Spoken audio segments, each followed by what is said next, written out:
When I clocked 27, my grandma died without leaving a will. Dad inherited her entire estate and sneered at me. "You are getting nothing, not even $1. Mum added, "Your beautiful sister will be the next heir." 20 minutes later, a man appeared, handed me an envelope, and whispered, "It is time to tell them who you really are." The funeral parlor smelled like carnations and furniture polish.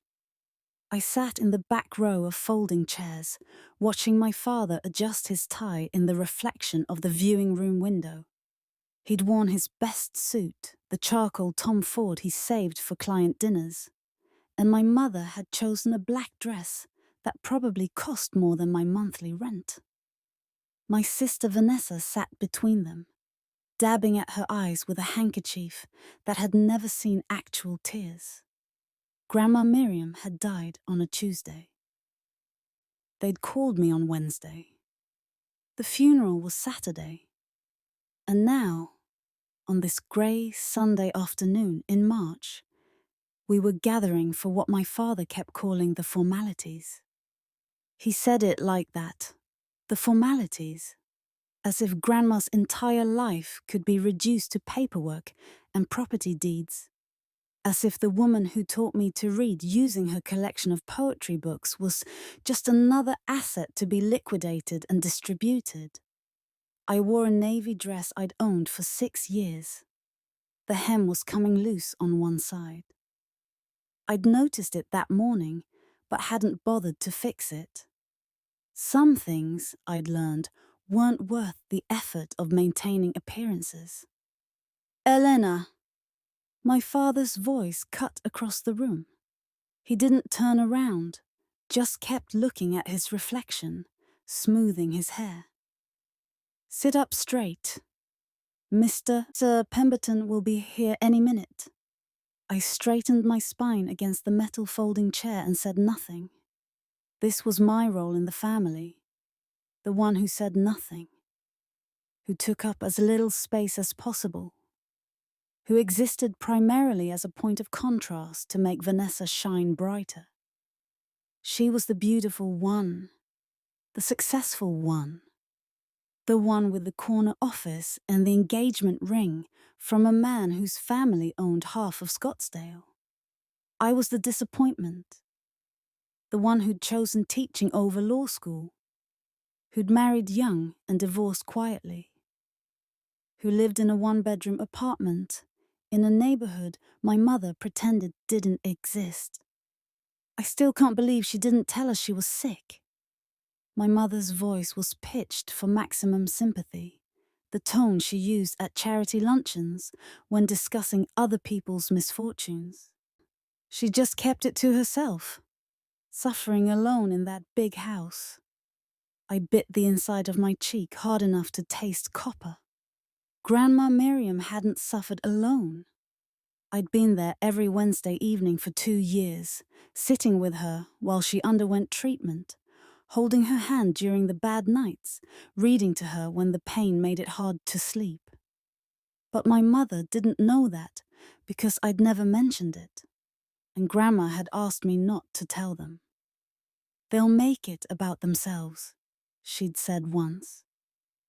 Her voice thin but certain. "They'll turn it into a performance." I don't want that, Elena. I just want peace. So I'd given her peace, and I'd kept their distance. And now she was gone.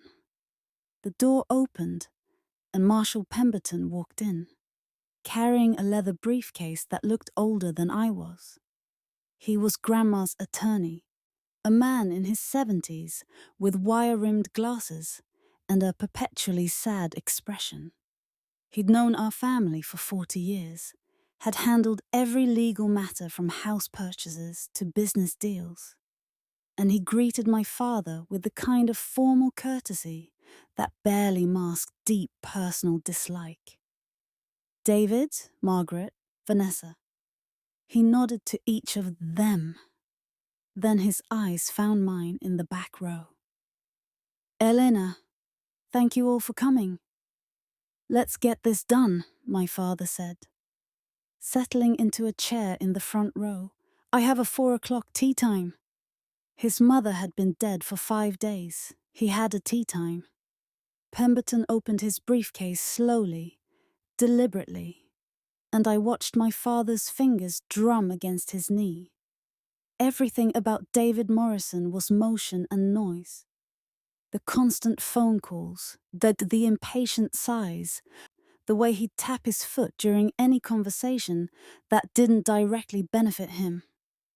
He'd built a real estate empire through sheer relentless aggression, buying low and selling high and never, ever showing mercy to anyone who got in his way.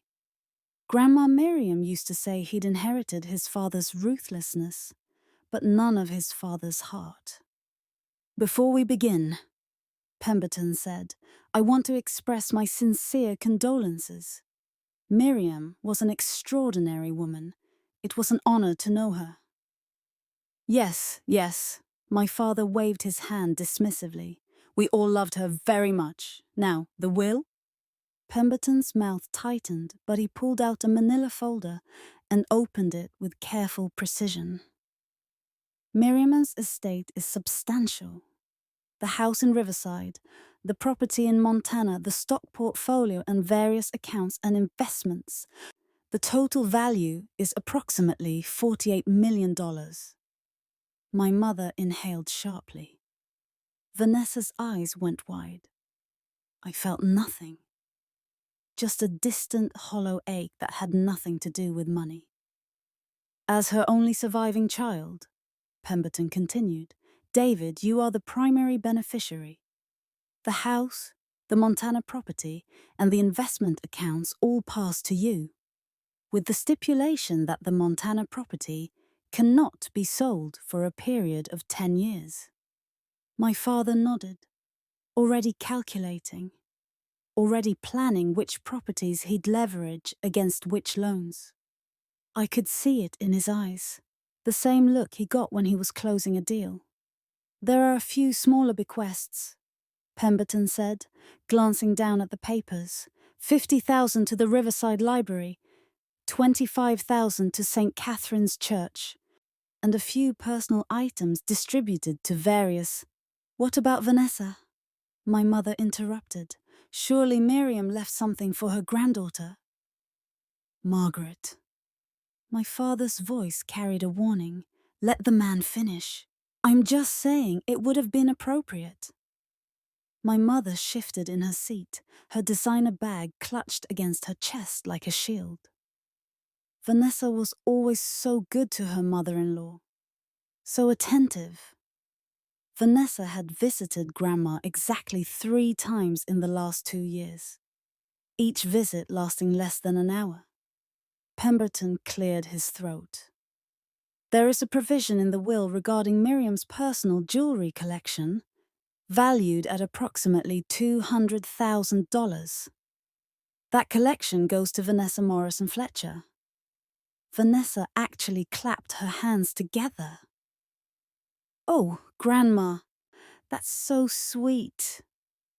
I thought about the diamond brooch Grandma wore in her wedding photos, the pearl necklace that had belonged to her mother, the Art Deco rings she'd collected over a lifetime. I thought about Vanessa wearing them to cocktail parties, showing them off to her friends, never knowing or caring about the stories behind each piece. "Is that everything?" my father asked. Pemberton looked at him for a long moment. "There is one more matter." "Well?" Miriam revised her will 3 weeks before she passed. She added a clause regarding a trust fund she established in '97. The room went very still. My father leaned forward. "What trust fund?" "A trust she funded privately over the course of 27 years. She never mentioned it to you because, by her own account, she knew you would have, and I'm reading from her notes here, found a way to get your hands on it or waste it on some idiotic investment scheme." My father's face went red. "That's absurd. I would never." "The trust was set up to mature, when her eldest grandchild turned 27. Pemberton continued, his voice steady and professional, despite the tension radiating off my father like heat waves. The balance as of today is approximately $11 million. The silence that followed was profound. My mother spoke first, her voice bright with triumph. Vanessa just turned 28 in January. Pemberton shook his head slowly. Vanessa is not the eldest grandchild. Of course she is, my mother said. She's our firstborn. Elena is younger by 18 months. Elena is your firstborn, Pemberton corrected gently. But she's not David's eldest. I stopped breathing. My father stood up so fast, his chair fell backward with a clatter. What the hell are you talking about? Pemberton pulled out another folder, this one thicker, stuffed with documents that looked old and official.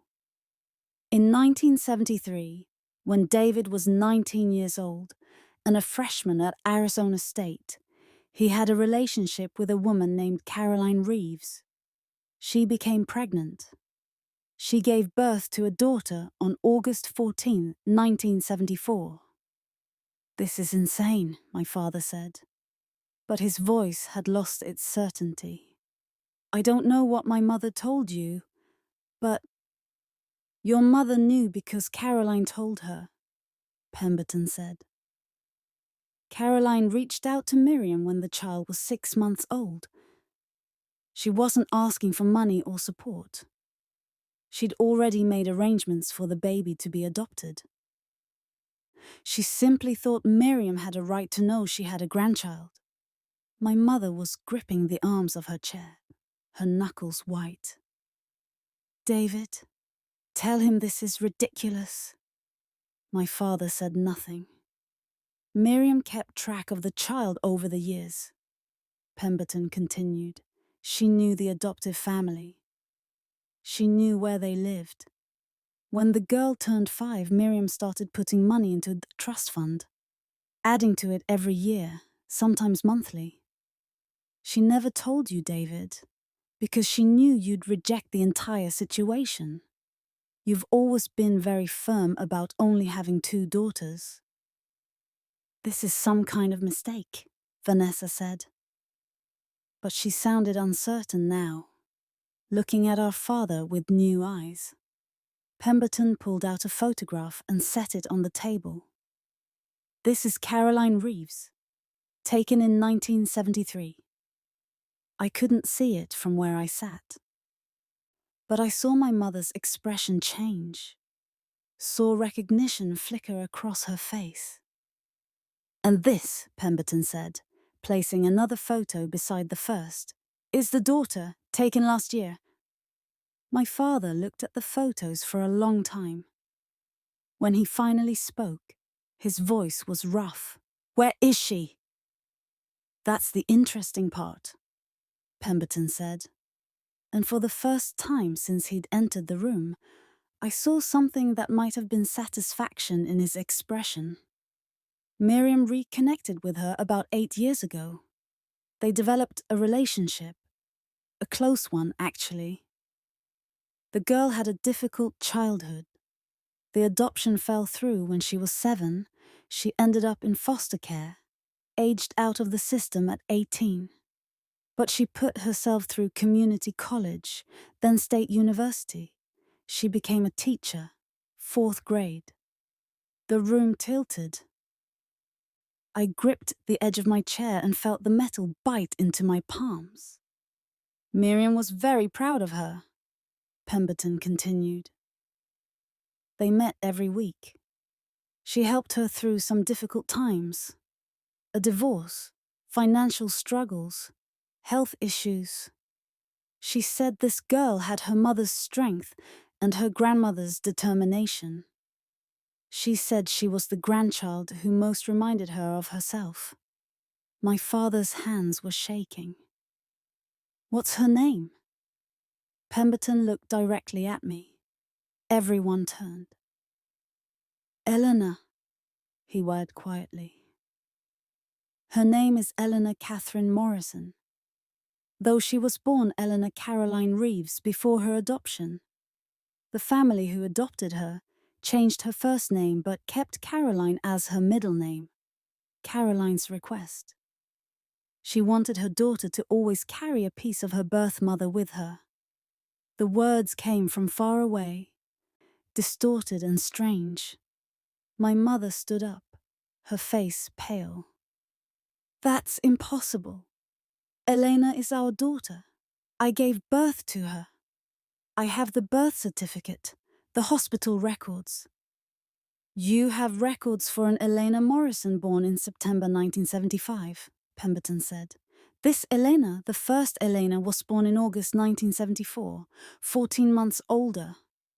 My father turned to look at me, and I saw it then, the calculation in his eyes, the assessment. He wasn't seeing his daughter. He was seeing a stranger who'd just inherited $11 million from his mother. So you knew, he said, and his voice was cold, so cold. You knew this whole time. I found my voice, though it came out rough and uncertain. I didn't. I swear, I had no idea. Miriam wanted to tell you herself, Pemberton said. She planned to do it last month, but her health declined rapidly. She asked me to handle it this way, during the reading of the will. She felt it was the cleanest approach. Clean? My father laughed. But it was a terrible sound. My mother creates a secret trust fund for some bastard child I didn't even know existed. And she thinks that's clean. David, my mother hissed. Don't. But he was past caring about appearances now. He looked at me with pure contempt, and I saw my future in his eyes. Or rather, the absence of one. Whatever fragile connection we'd maintained over the years, whatever slim hope I'd harbored that someday he might see me as something other than a disappointment, it was gone. You're getting nothing? He said. Do you understand me? Not $1 of that trust fund. I'll fight this. I'll tie it up in court for years. I'll prove that woman was lying, that my mother was delusional, that you're just some opportunistic... David! Pemberton's voice cut through the vitriol like a blade. The trust is ironclad. Miriam established it with multiple law firms across different states with DNA evidence and documentation spanning nearly 30 years. You have no case. Elena is your biological daughter. She is Miriam's eldest grandchild. The money is hers. My father stared at me, and I stared back. And in that moment, I understood what Grandma Miriam had tried to tell me so many times over the years. You're stronger than you think, Elena. You survive things they can't even imagine. Never forget that. You know what's funny, too? My father said, his voice dropping to something quieter, more dangerous. All these years, I thought you were just weak, pathetic. A disappointment. But really, you were just waiting, weren't you? Playing the long game. Getting close to my mother. Making sure you were in her good graces so she'd leave you everything. That's not... You're a leech, he spat. A parasite. You probably fed her all kinds of lies about us. Turned her against her own family. Manipulated a sick old woman for money. My mother nodded, her lips pressed into a thin line. I knew there was something wrong with you. I told David from the beginning. Even when you were a baby. You weren't like Vanessa. You were... cold. Distant. Now we know why. You're not even ours. The words should have hurt. They should have shattered me. Instead, I felt something else, something cold and clear and sharp as broken glass. I stood up slowly, and my legs didn't shake. My voice, when I spoke, came out steady. 13 minutes, I said. They all looked at me like I'd started speaking another language. Grandma died at 3:47 p.m. on Tuesday. You called me at 4 p.m. on Wednesday. That's 13 hours, not 13 minutes, but the principle is the same. You waited just long enough to check the box of "we informed her," without actually caring whether I'd want to be there at the end. I took a breath, and it filled my lungs completely for the first time in days. But that's not the 13 minutes I'm talking about. I walked forward, past the rows of folding chairs, and stopped in front of my father. 13 minutes ago, Mr. Pemberton told you I was inheriting $11 million. In those 13 minutes, you've called me a bastard, a leech, a parasite, a disappointment, pathetic and weak. You've accused me of manipulating a dying woman. You've denied my existence as your daughter. I looked at my mother. You said there was always something wrong with me, that I was cold and distant even as a baby. My mother's face was flushed, but she didn't deny it. I turned to Vanessa. You've said nothing. You've just sat there, watching them tear me apart, and you haven't said a single word in my defense. Vanessa looked down at her hands. Eleanor, this is a shock for all of us. You have to understand. I understand perfectly, I said. I understand that the only thing that's changed in the last 13 minutes is that you found out I'm not really your sister. I'm just some stranger who happened to grow up in your house. And because I'm not really family, you don't owe me anything. Not kindness, not respect, not even basic human decency. The silence stretched thin and brittle. Here's what I don't think you understand, I continued. I've been coming to see Grandma Miriam every Wednesday for 2 years. I've held her hand through chemotherapy. I've cleaned up when she was too sick to make it to the bathroom. I've read to her, talked to her, listened to her stories about her life, her mistakes, her regrets. I loved her. Not because she had money, not because I thought I'd inherit something, but because she was the only person in this family who ever treated me like I mattered. I felt the tears coming, but refused to let them fall. Not here. Not in front of them. She told me once that she wished she'd been braver when you were young, Dad.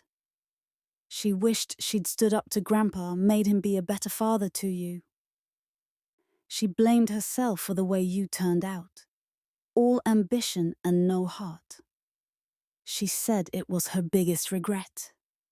My father's jaw clenched. Don't you dare. I'm not finished. My voice didn't rise, but something in it made him stop.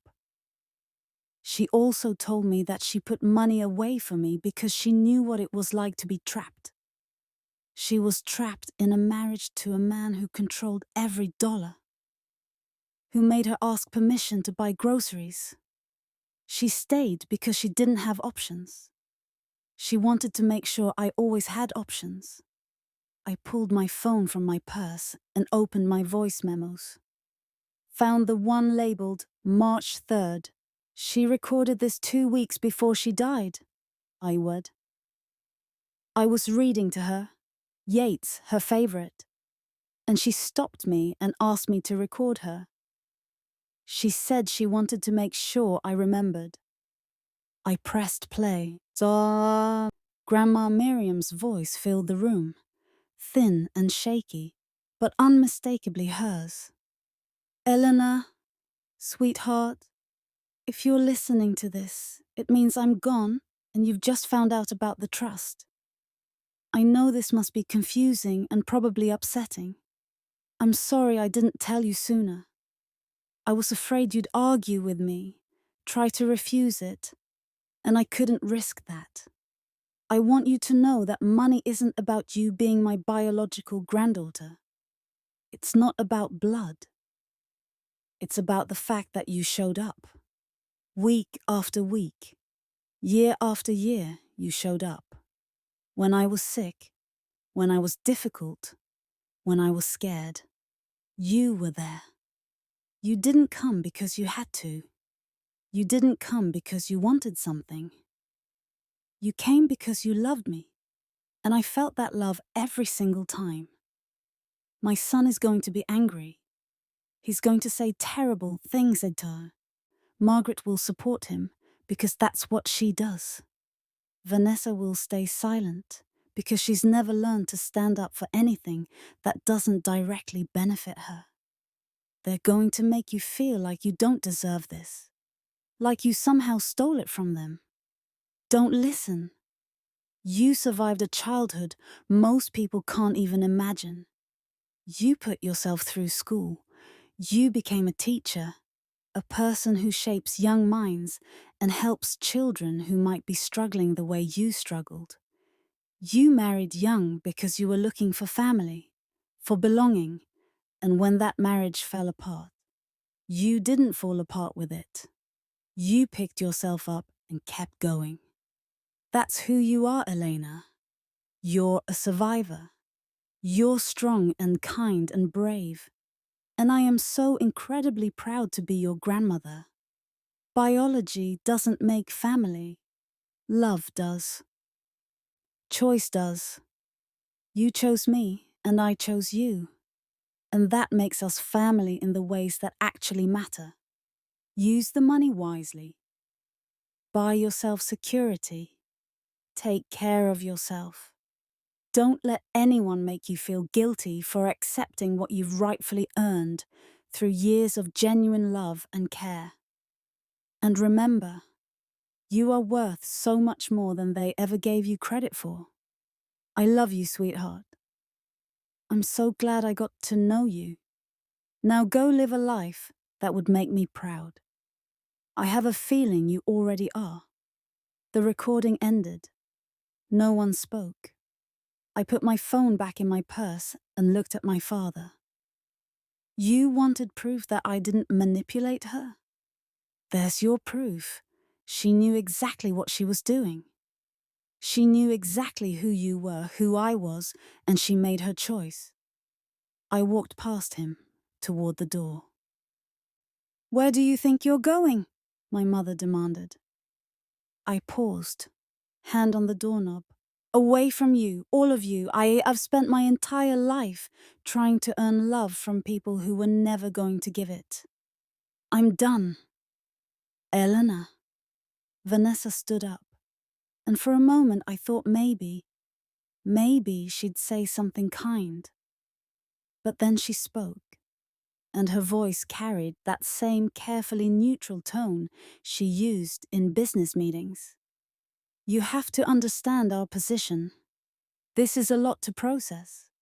Maybe we could all sit down in a few weeks, once everyone's calmed down, and discuss things rationally." I actually laughed. It surprised me, the sound of it, harsh and genuine. "Discuss what, Vanessa? How you're going to try to convince me to share the trust fund? How Dad's going to hire lawyers to contest the will? How Mum's going to spread rumors about me to everyone you know?" Shook my head. "No, we're not going to discuss anything. You've made it very clear where we stand." "Don't be dramatic," my mother snapped. "After everything we've done for you, you did nothing for me." I interrupted, and my voice was quiet but absolute. "You housed me, you fed me, you clothed me. Those are legal obligations. You never loved me. You tolerated me at best and resented me at worst." Grandma Miriam saw that. She saw everything. I opened the door. "If you walk out that door," my father said, "you're no longer part of this family." I looked back at him one last time. "I was never part of this family," I said. "You just proved that. It took you 13 minutes to show me exactly who you are when the money runs in a different direction. Thank you for that clarity." I stepped into the hallway and closed the door behind me. The corridor was empty and quiet. Sun streamed through high windows, turning the beige carpet golden. I walked toward the exit, my footsteps echoing off the walls. And I didn't cry. Not yet. Outside, the March air was cool and fresh. I stood on the steps of the funeral home, breathing in lungfuls of it, feeling like I was tasting oxygen for the first time in years. Amat was leaning against a black car parked at the curb. He was tall, probably in his 50s, with graying hair and a kind face. When he saw me, he straightened and pulled an envelope from his jacket pocket. "Elena Morrison." I nodded, wary. He walked over and handed me the envelope. It was cream-colored, thick, expensive paper. My name was written on the front in Grandma Miriam's handwriting. "I'm James Chen," he said. "I was your grandmother's financial advisor. She asked me to wait for you here after the reading. She said you'd need this." I took the envelope with shaking hands. "Thank you. There's also this." He pulled out a business card. "That's my direct line. When you're ready to discuss the trust and how you'd like to manage it, call me, no rush, but I want you to know that Miriam set everything up to protect you. The money is in a trust that your father can't touch. It's yours, free and clear." I looked at the business card, at the envelope, at this stranger who'd been instructed by my grandmother to take care of me even after she was gone. "Why did she choose you?" I asked. James smiled. "Because I was a foster kid too. I aged out of the system when I was 18, put myself through college, built a career. When Miriam told me about you, about what she wanted to do for you, I understood. I've been managing this trust for 8 years, making sure it grew, Kui, making sure it would give you the kind of security neither of us had growing up." My throat tightened. She thought of everything. "She loved you very much," he said gently, "and she wanted to make sure you knew that, even after she was gone. Especially after she was gone." I nodded, not trusting myself to speak. "Read the letter," he said. "Then call me. We'll talk through everything, the money, the investments, your options. But for now, just breathe. You just survived something most people never have to face. Give yourself time to process it." He got into his car and drove away, leaving me alone on the steps with the envelope. I sat down right there, in my worn navy dress with the loose hem, and opened it. Inside was a single sheet of paper, covered in Grandma Miriam's elegant handwriting. "My dearest Elena, if you're reading this, you've just learned the truth about your birth, and you've just endured what was probably the worst 13 minutes of your life. I timed it, sweetheart. I know, my son. 13 minutes is about how long it takes for his mask to slip completely when money's involved. I'm sorry I couldn't tell you myself. I'm sorry you had to find out this way, in front of them, with no warning. But I needed you to see them clearly, without my presence to filter their reactions. I needed you to understand that what you've always suspected is true. They never loved you the way you deserved. You were always different from them, Elena. Kinder, stronger, more resilient. I used to watch you at family dinners, making yourself small, trying so hard to earn their approval.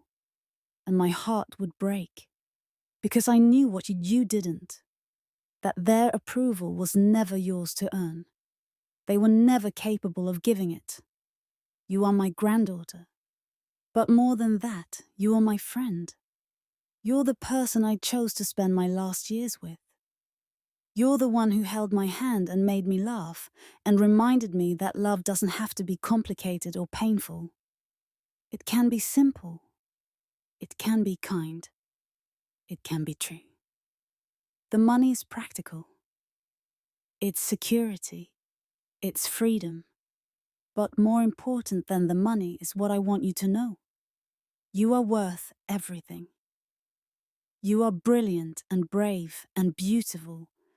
And I am so proud of the woman you've become despite everything you've endured. Don't let them make you doubt yourself. Don't let them convince you that you owe them anything. You don't. You owe yourself a life free from their judgment, their cruelty, their constant assessment and finding you wanting. Go live that life, sweetheart. Buy a house with a garden. Travel somewhere you've always wanted to see. Go back to school if that's what you want.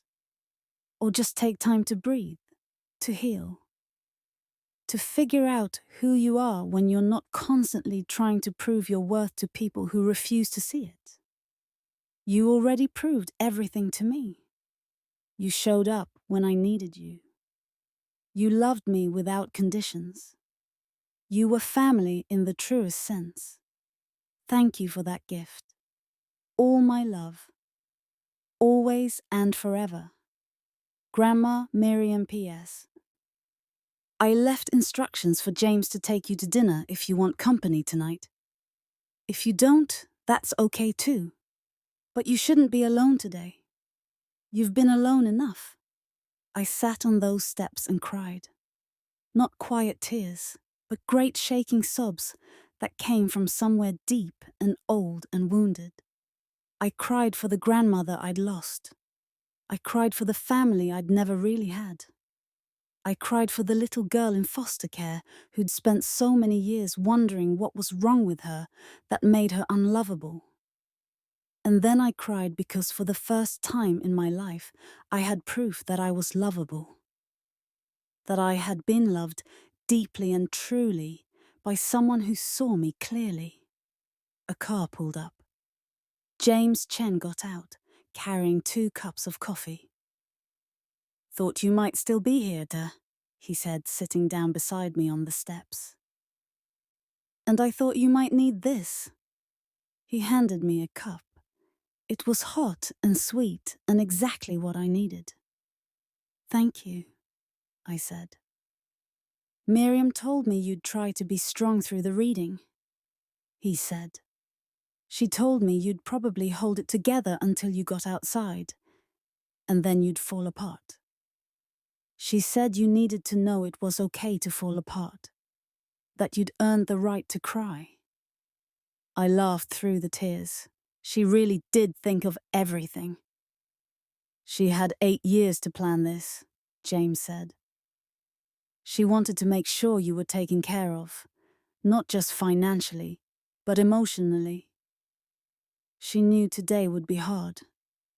She tried to make it as bearable as possible." We sat there in silence for a while, drinking coffee, watching cars pass. "What do I do now?" I asked finally. James smiled. "Whatever you want. That's the whole point." I went home to my 1-bedroom apartment in a neighborhood my mother pretended didn't exist, and I spent the next 3 days not answering my phone. My father called 17 times. My mother called 9. Vanessa called twice, then sent a text. "We need to talk about this rationally." I deleted them all. Instead, I sat in my apartment surrounded by the life I'd built. The bookshelves made from cinder blocks and wooden planks. The couch I'd bought at a thrifting store and reupholstered myself. the kitchen table that had been my grandmother's before she gave it to me 3 years ago. For when you have your own place, she'd said, every home needs a good table. I'd thought at the time she meant a table for dinner parties, for entertaining. Now I understood she'd meant something different. A solid foundation, a place to anchor yourself, proof that you could create home from nothing. The apartment was small but mine. I'd painted the walls myself, a soft grey blue that reminded me of early morning sky. I'd hung curtains I'd sewn from fabric I found on clearance. I'd built a life here on a teacher's salary, paycheck to paycheck, and I'd been proud of that independence. Now I had $11 million and no idea what to do with it. On the fourth day, I called James Chen. I'd like to meet, I said, to talk about the trust, about what happens next. Of course, when works for you. Today? Now? I'll come to you, he said. Give me your address. He arrived an hour later, carrying a briefcase and another cup of coffee. You're very good at knowing when someone needs coffee, I said, accepting it. Years of practice. He sat at my kitchen table, at Grandma Miriam's table, and opened his briefcase. First things first. How are you holding up? I don't know, I admitted. It feels surreal, like it happened to someone else. That's normal. You've just had your entire understanding of your family rewritten. That kind of revelation takes time to process. He pulled out a folder. But we should talk about the practical aspects, because those won't wait, even if you need time for the emotional ones. Over the next 2 hours, James walked me through everything. The trust was structured carefully. It held $11 million in various investments: stocks, bonds, real estate investment trusts, some blue-chip holdings that generated dividends. The yearly income from the investments was approximately $400,000. Miriam structured it this way deliberately, James explained. The principal is protected. You can't touch it for 5 years, which prevents you from making any impulsive decisions. But the yearly income is yours to use however you want. You could live very comfortably on $400,000 a year. I laughed. It came out slightly hysterical. I made $45,000 last year. I know, Miriam knew. That's why she set it up with a mandatory waiting period on the principal. She wanted to make sure you learned to manage money gradually, without the pressure of having access to the entire sum at once. She really did think of everything. She spent 8 years thinking about it, James said gently. She wanted to give you security without overwhelming you. She wanted to give you options without making the choice for you. He pulled out another document. The trust is ironclad. Your father has no legal claim to it, even if he contests the will, and he will. This money is held in a separate trust that was established before Miriam's death. It's not part of her estate, it's yours until... He's going to try anyway, I said. Oh, definitely. David Morrison doesn't take no for an answer, but he'll lose. Miriam documented everything: the original relationship with your birth mother, the adoption, the DNA evidence, the years of contributions to the trust. She even included affidavits from people who witnessed her relationship with you, who can testify that you never asked her for money, never knew about the trust until after her death. I felt tears prick my eyes again. She protected me. She did. She loved you, Elena. She wanted to make absolutely sure no one could take this away from you. We talked for another hour about logistics, bank accounts, tax implications, whether I wanted to continue working or take time off. James suggested I find a good therapist. Miriam left funds specifically for that. Maybe take a sabbatical from teaching to process everything. What would you do? I asked him. If you were me? He thought about it. When I got my first real money, not millions, but enough to matter, I took 3 months off. I traveled, I read books, I just existed without having to constantly worry about survival. It was the first time in my life I felt like I could breathe. That sounds nice. It was necessary, he corrected.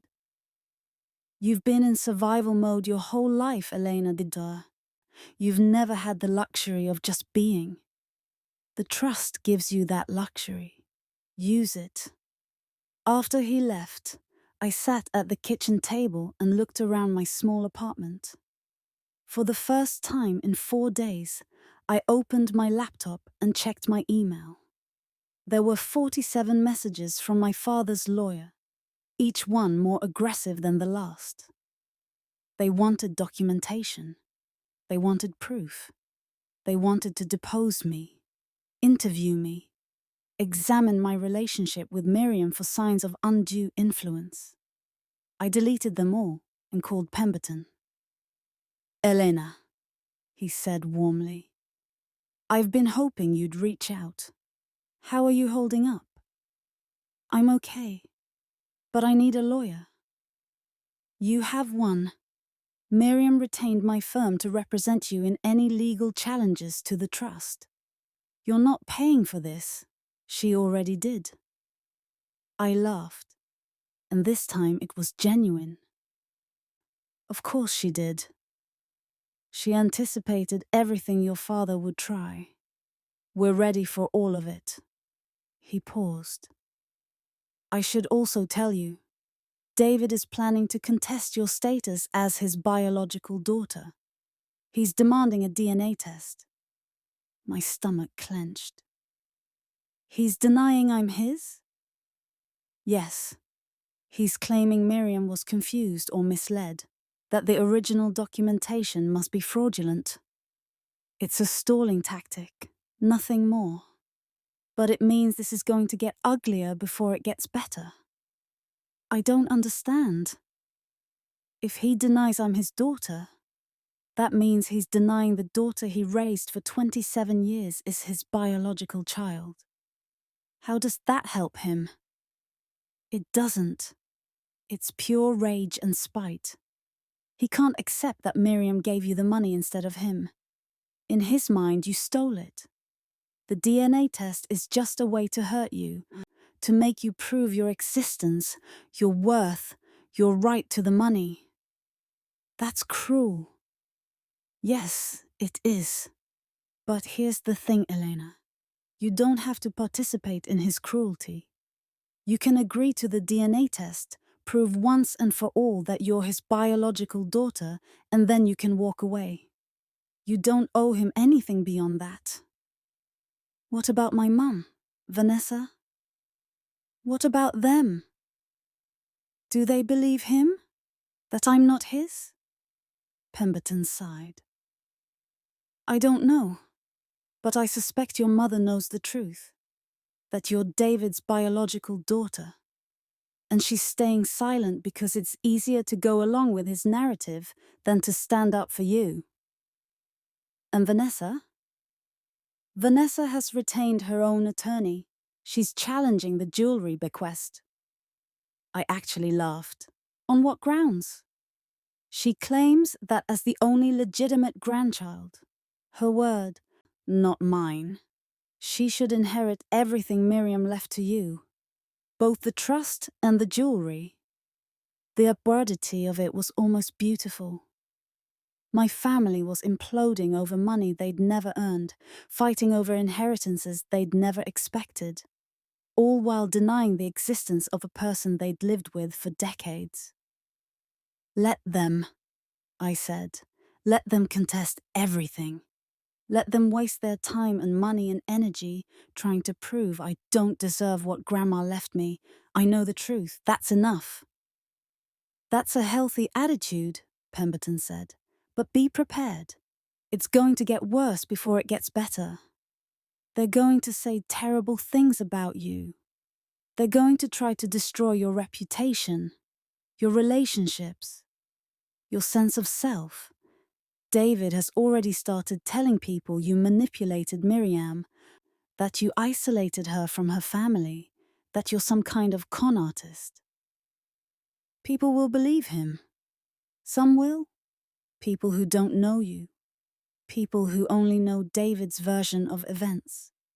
But the people who matter, the people who actually know you, they'll see through it. Will they? Miriam did, he said gently. That should tell you something. After we hung up, I looked at my phone, at the missed calls and deleted voicemails, at the text from Vanessa that said, "We need to talk rationally," as if any of this was rational. I blocked all their numbers. Then I called my principal and requested a meeting.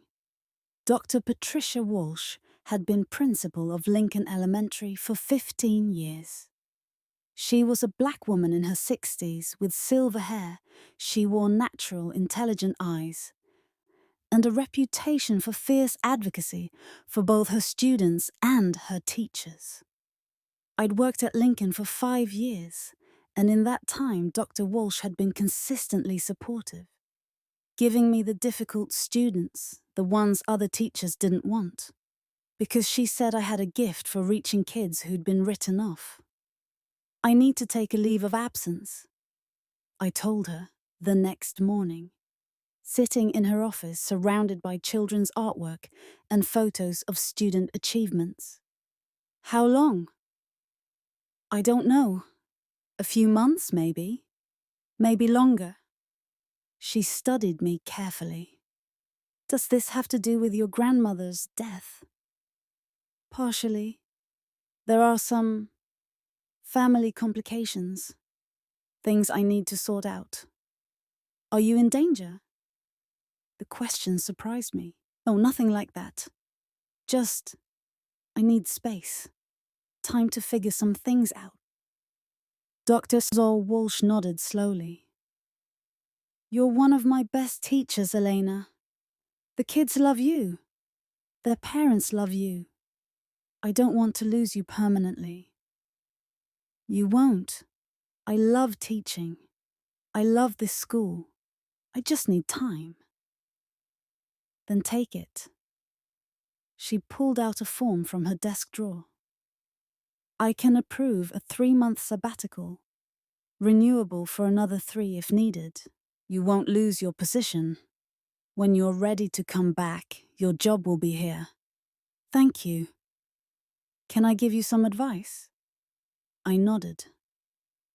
Whatever you're going through, whatever your family complications are, don't let them make you forget who you are. You're a good person, Elena. You're kind and dedicated, and you give everything you have to your students. Don't let anyone convince you otherwise. I felt tears prick my eyes and said, "How did you know I needed to hear that?" Because I've been in education for 40 years and I know what family complications usually means.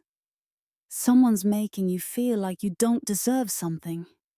Am I right? Yes. Then hear this. You deserve good things. You deserve rest and time and space to heal. Take it. And when you're ready, come back and help me shape the next generation of kids who need someone like you. Someone who survived and became kind anyway.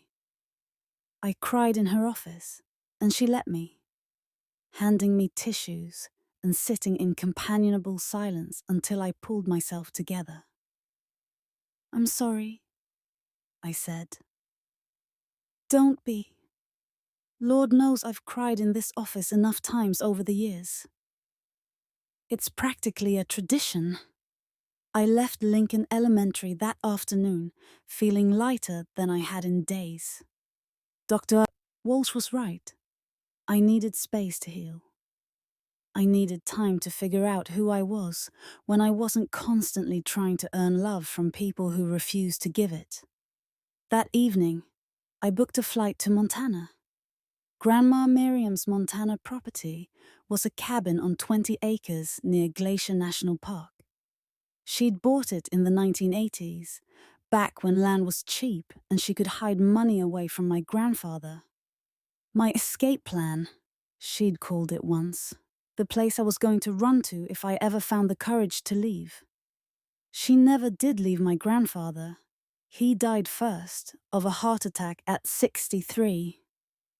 But she kept the cabin, used it as a writing retreat, a place to think, a refuge when family obligations became too overwhelming. I want you to have it, she'd told me 6 months before she died. When I'm gone, it's the only place I was ever truly myself. I think you need a place like that too. Now, stepping out of the rental car in mid-March, I understood what she meant. The cabin was larger than I'd expected. Not a cabin at all, really, but a proper house with a wraparound porch, a stone fireplace, floor-to-ceiling windows that looked out at mountains so vast they made me feel simultaneously insignificant and held. The air was clean and cold and smelled like pine and snow and possibility. Inside, everything was exactly as Grandma Miriam had left it. Her books lined the shelves, poetry and novels and memoirs, all worn from reading. Her handwriting was in the margins, notes to herself, arguments with authors, moments of recognition and revelation. There was a desk by the window where she'd written, a rocking chair near the fireplace. A kitchen that looked like it belonged in a magazine, all rustic wood and copper pots and windows that let in so much light it felt like being outside. Upstairs, there were 3 bedrooms.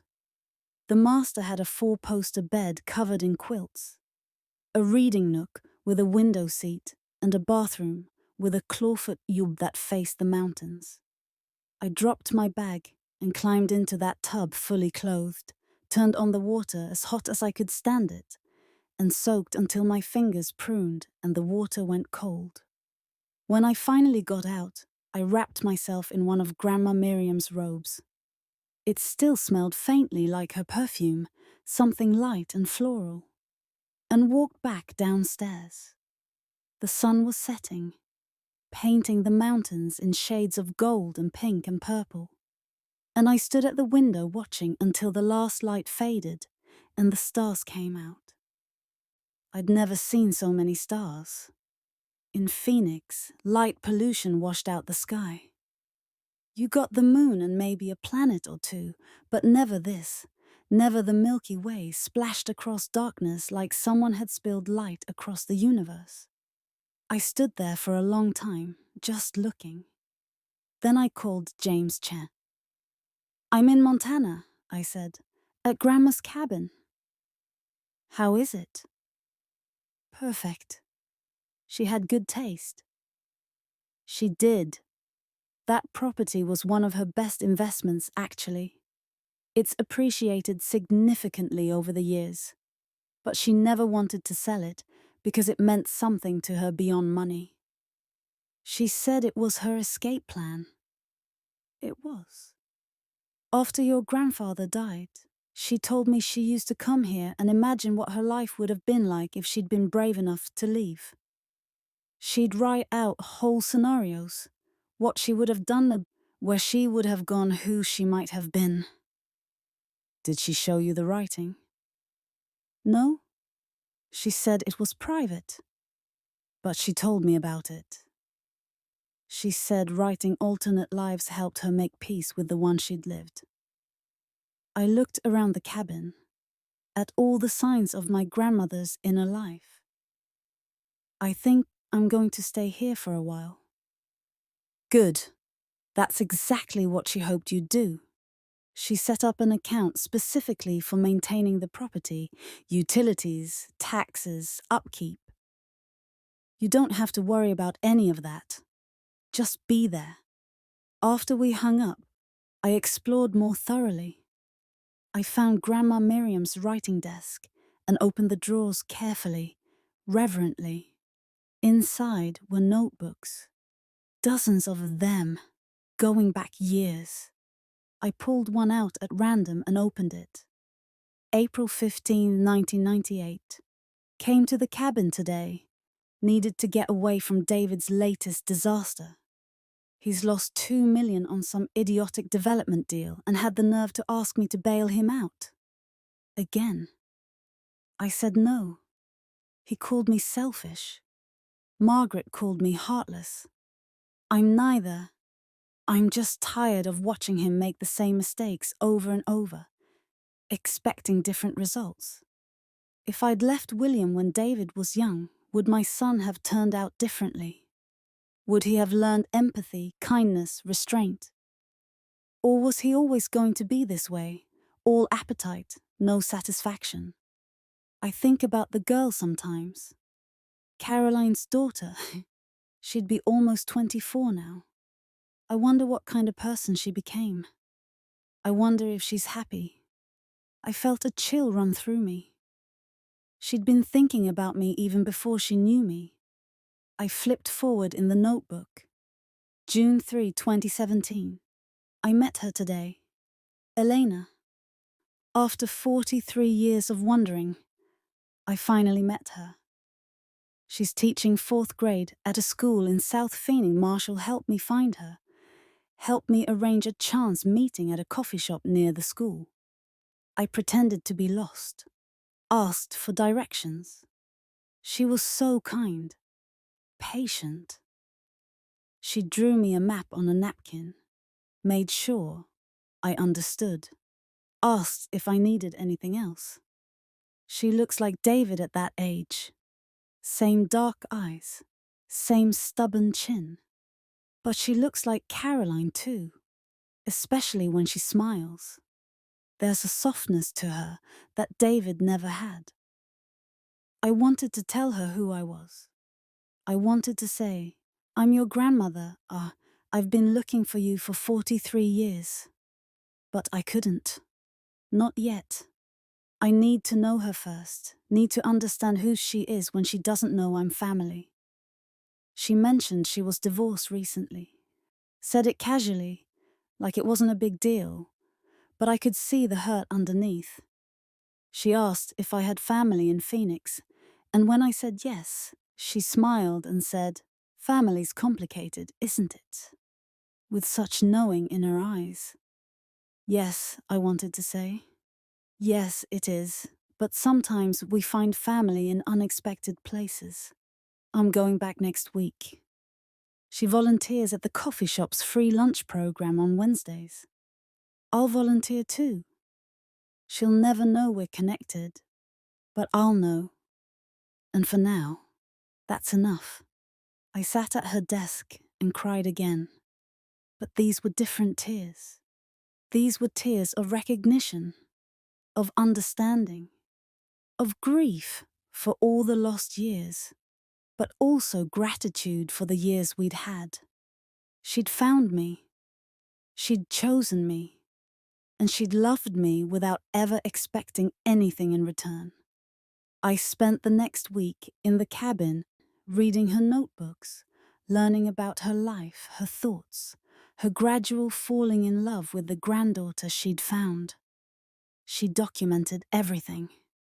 Our Wednesday visits, the conversations we had, the way I'd hold her hand when she was scared, the books I'd read to her, the small gifts I'd bring, always thoughtful, never expensive. Elena brought me daffodils today. Not roses or orchids like Vanessa would have chosen. Expensive flowers meant to impress. Just daffodils from the grocery store because she remembered I mentioned once that they were my favorite. She remembered. That's what matters. She pays attention. She sees me. She's struggling financially, I can tell. Her coat has a broken zipper she's patched with a safety pin. Her shoes are worn through at the heel, but she won't accept money from me. I offered to help with her car repairs. The check engine light is on, has been for months, and she said no thank you. She'd figure it out. So stubborn, so proud, so determined to stand on her own 2 feet. I understand that determination. I lived most of my life dependent on William's money, his approval, his willingness to let me have access to our accounts. When he died and I finally had control of my own finances, I swore I'd never be dependent again. Elena has that same fire. She'll accept love, companionship, time, but not money. Not anything that might make her beholden. That's why I set up the trust without telling her. I knew she'd refuse if she knew, but I also know she needs it. She deserves it. And someday, when I'm gone, she'll understand why I did it this way. I read until I couldn't see straight, until the words blurred together, and I had to close the notebooks and just sit in the silence of the cabin, processing everything I'd learned. My phone buzzed. A text from a number I didn't recognize. "This is Vanessa. I got your new number from James Chen." I paid his assistant. "We need to talk. Dad is out of control. He's telling everyone you're not actually his daughter, that you're some con artist who preyed on Grandma. He's humiliating the entire family. You need to do the DNA test and prove him wrong so we can all move on." I stared at the message for a long time. Then I replied, "If you believe I'm a con artist, why would you trust my DNA test results? If you believe I manipulated Grandma, why would you accept any proof I provide? The truth is, Dad doesn't want the DNA test to prove I'm his daughter. He wants it to hurt me. To make me jump through hoops, to make me prove my existence to him. I'm done proving myself to people who refuse to see me. Tell Dad I'll do the test when he called me himself and asks like a human being. Not through lawyers, not through threats. If he wants proof, he can ask for it with respect. Otherwise, this conversation is over." I hit send and blocked the number. Then I called Pemberton. "I'll do the DNA test," I said. "But only if my father is there in person, and only if he asks me directly, face to face." "That's not how these things usually work," Pemberton said carefully. "I don't care. Those are my terms. He wants proof. He can ask for it like a person asking another person for help, not like a king demanding tribute from a peasant. Tell him those are the terms. If he agrees, I'll do it. If he doesn't, he can waste his time and money contesting the trust and wondering for the rest of his life whether I'm really his daughter." Pemberton was quiet for a moment. Then he laughed. "Miriam would be proud of you." "Good. Because I'm doing this for her, not for him." My father agreed to my terms. I was shocked. We met at a coffee shop in downtown Phoenix 3 weeks after I'd gone to Montana. Neutral territory, during business hours, with people around. Pemberton insisted on being present. And James Chen came too, standing in the corner like a well-dressed guardian angel. My father arrived exactly on time, wearing a suit that probably cost more than my monthly rent used to be. He looked older than I remembered, greyer, harder, lines around his mouth that hadn't been there before. But his eyes were the same, assessing, calculating, looking for weakness. He sat down across from me without greeting. "You made me come here. he said. No hello, no how are you, just accusation. I made you do nothing. You want a DNA test. I'm willing to provide one. But I'm not going to be bullied or threatened into it. You're going to ask me like a person. You're not a person, he said, and his voice was flat and cold. You're a mistake. A problem I never knew existed. And now you're trying to steal from me. I'm not stealing anything. Grandma left me money she earned and saved. You have no claim to it. She was my mother. Yes, and I was her granddaughter. Your daughter, whether you want to admit it or not. He leaned forward, and I saw something flicker in his eyes. Not quite rage, but close. You're Caroline Reeves's mistake. A child born from a college hookup that meant nothing.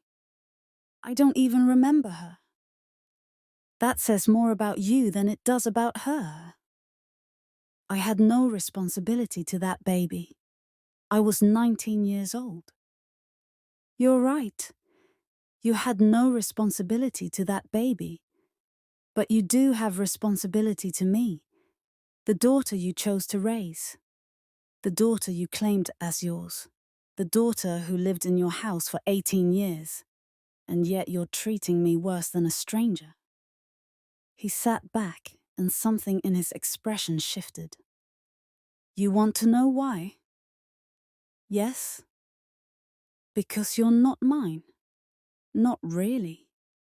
Margaret and I tried for 3 years to have a baby. Nothing worked. The doctors said it was probably me. Low sperm count, motility issues, whatever. We were about to start IVF when Margaret got pregnant. With you. I went very still. She was so happy. He continued, and his voice was distant now, like he was talking to himself more than to me.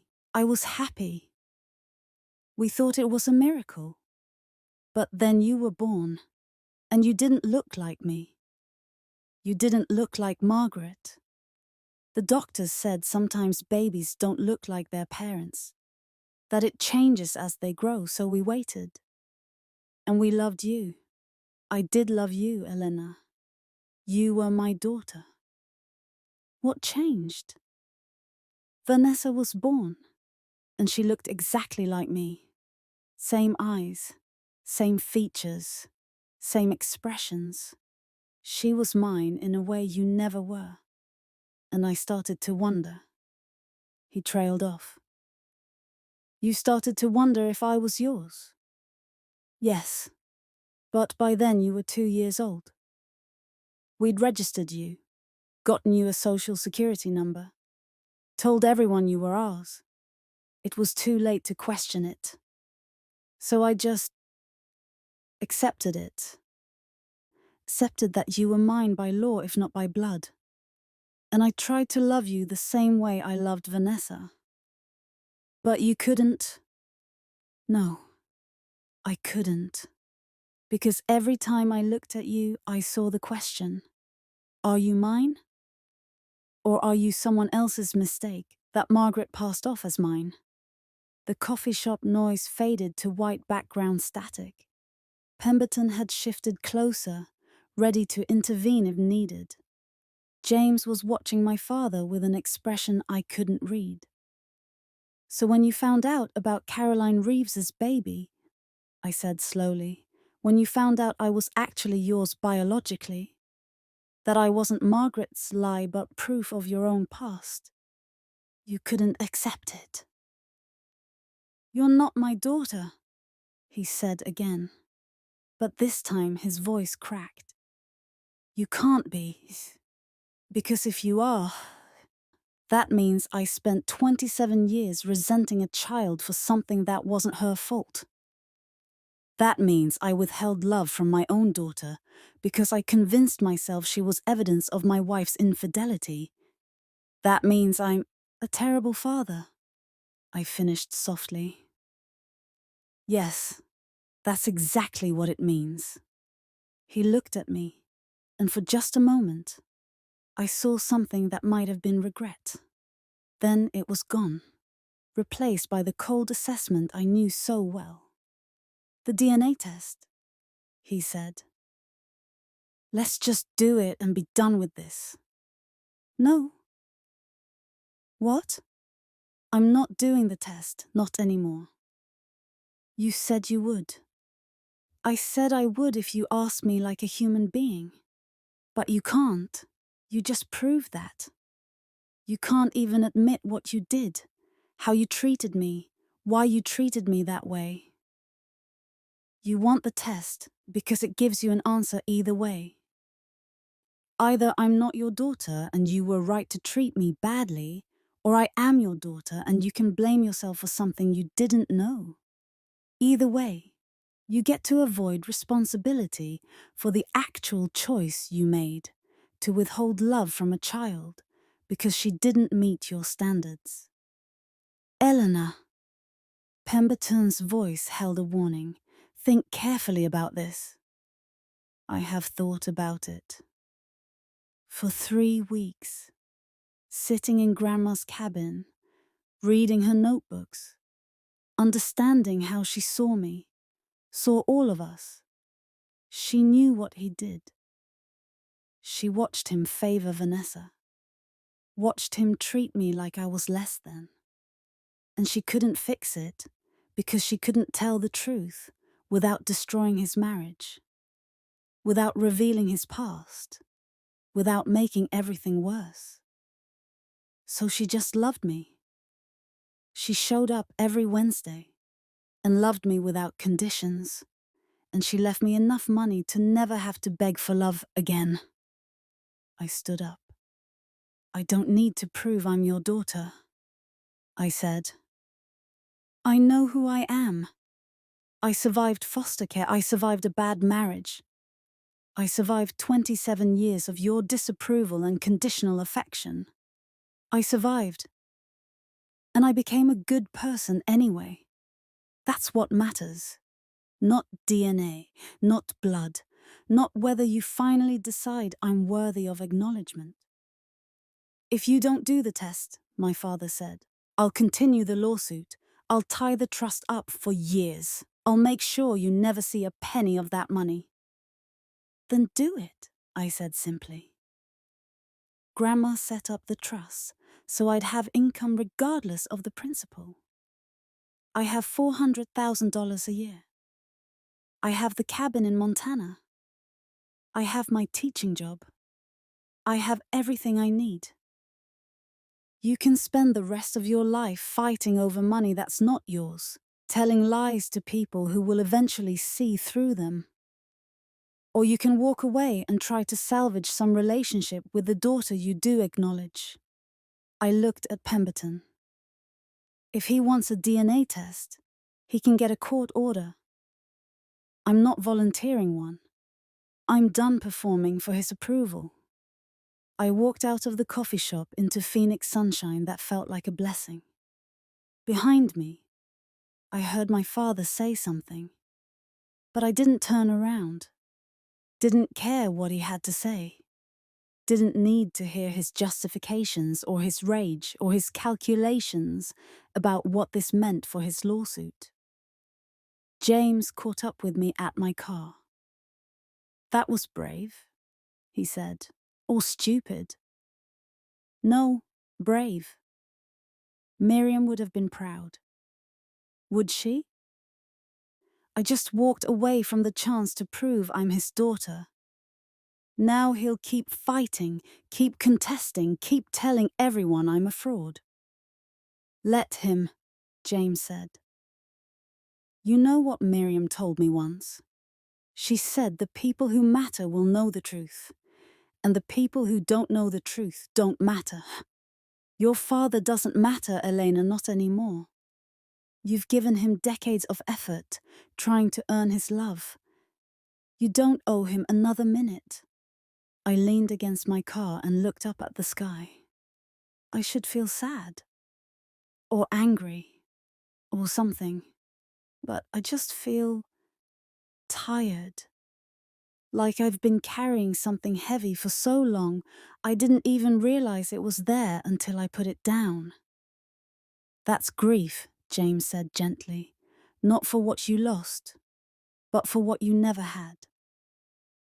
That kind of grief is exhausting. How long does it last? As long as it needs to. But it does end. And on the other side of it, you get to figure out who you are when you're not constantly trying to prove you're worthy of love. I went back to Montana and stayed there through spring and into summer. The cabin became my refuge. I read Grandma Miriam's notebooks cover to cover.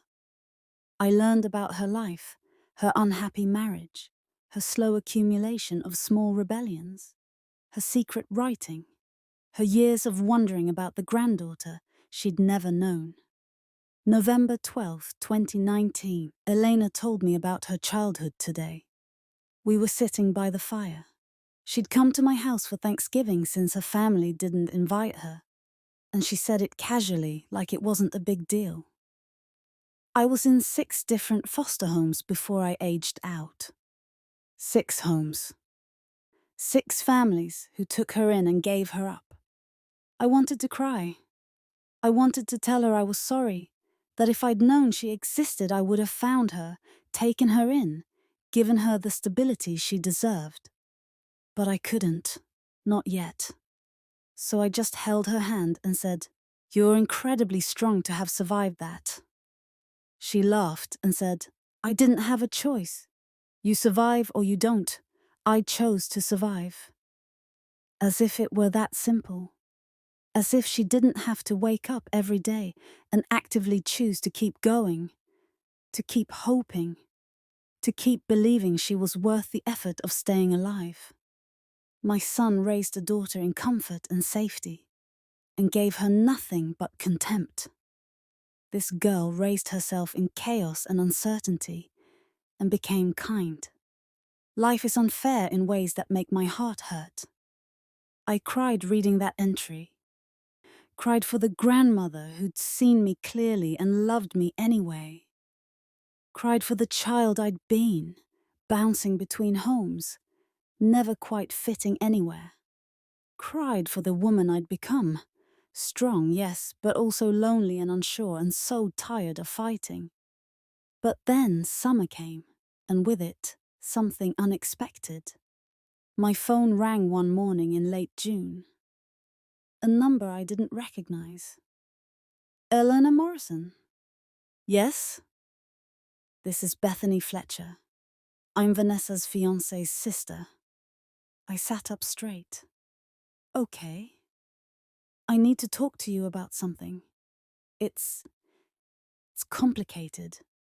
Can we meet? I'm in Montana. I know. I'll fly to you.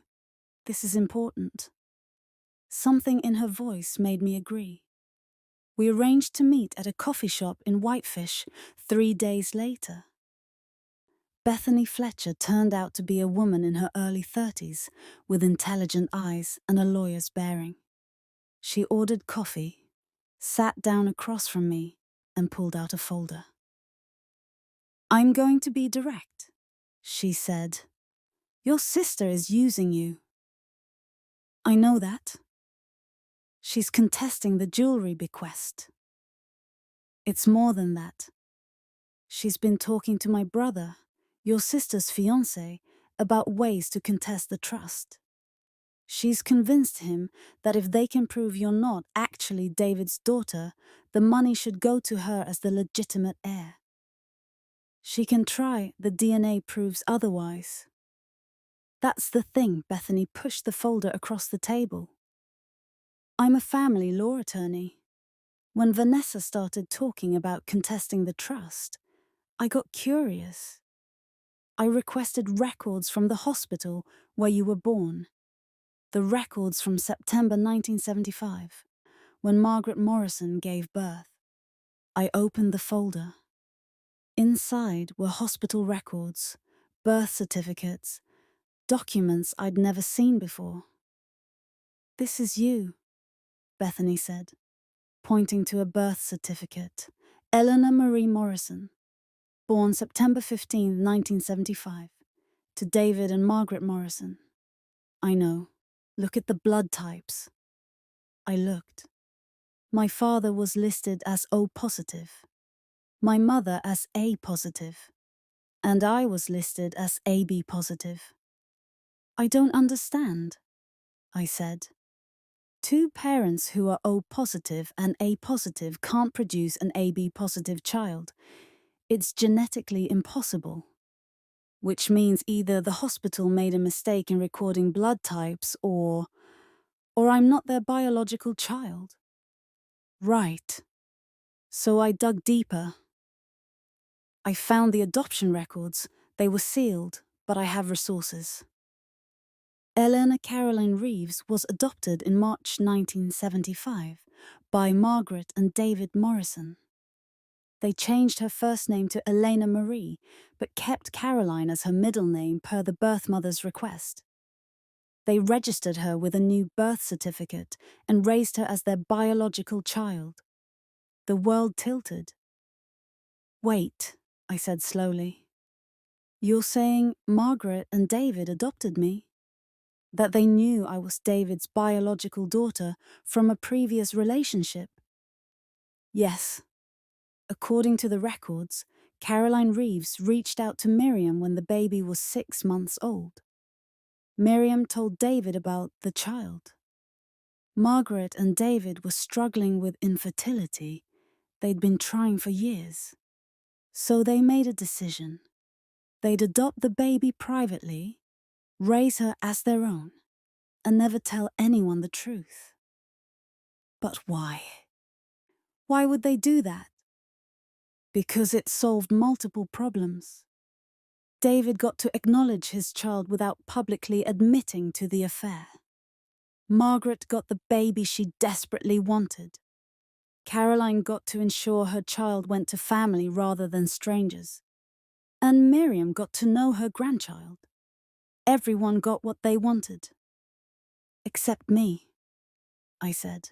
I never got to know the truth. Bethany nodded.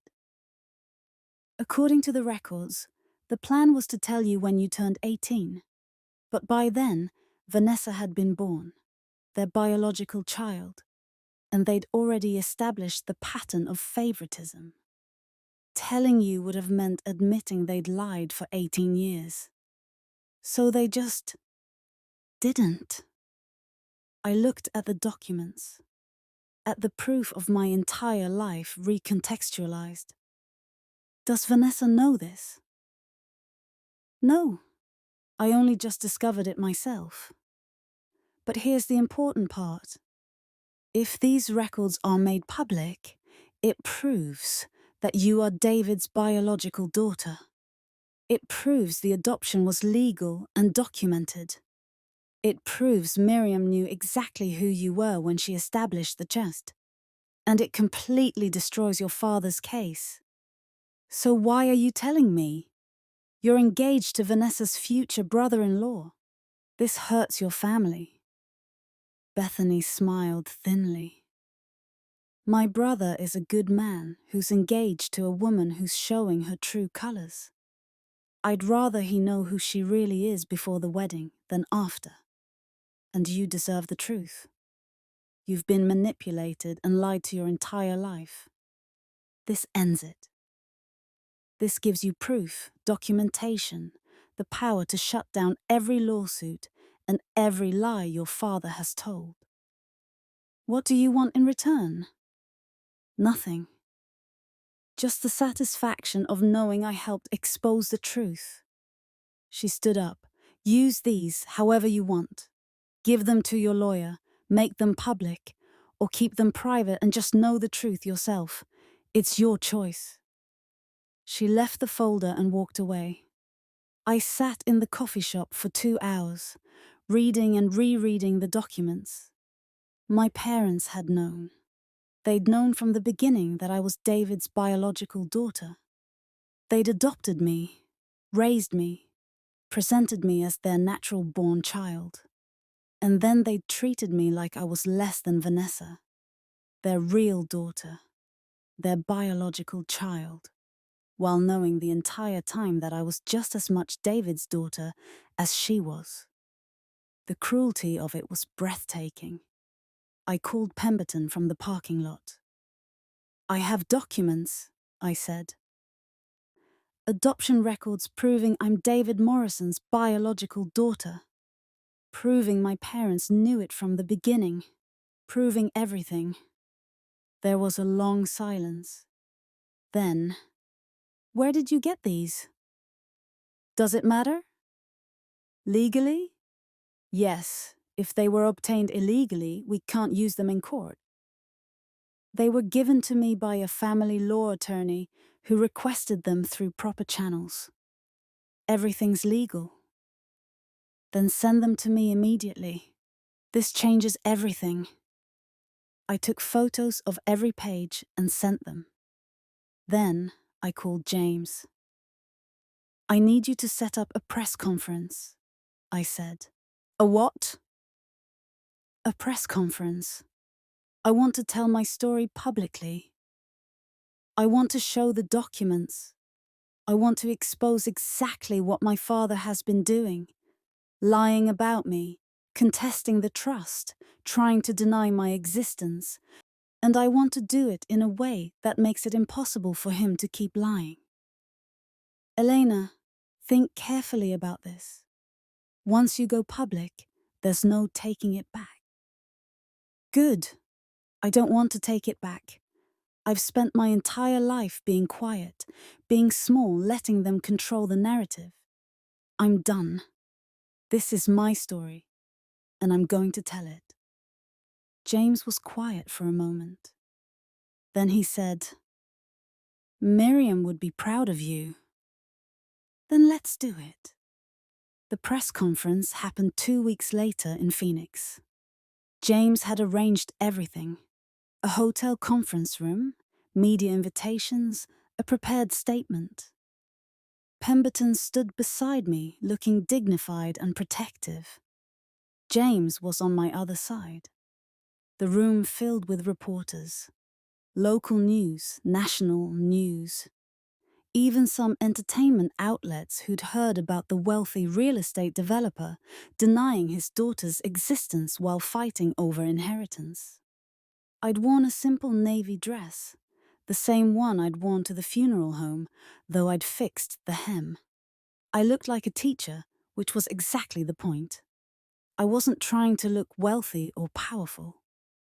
I was trying to look like myself. "Thank you for coming," I said, and my voice came out steady and clear. "My name is Elena Morrison. I'm a 4th grade teacher in Phoenix, and I'm here to tell you about my family." I told them everything.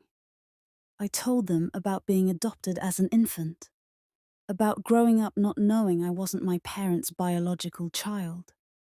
I told them about Grandma Miriam, about our Wednesday visits, about the trust fund she'd left me.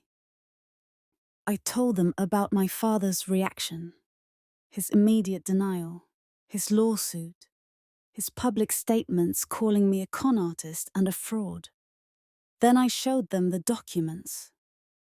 "These are adoption records from 1975, proving that Margaret and David Morrison adopted me when I was 6 months old.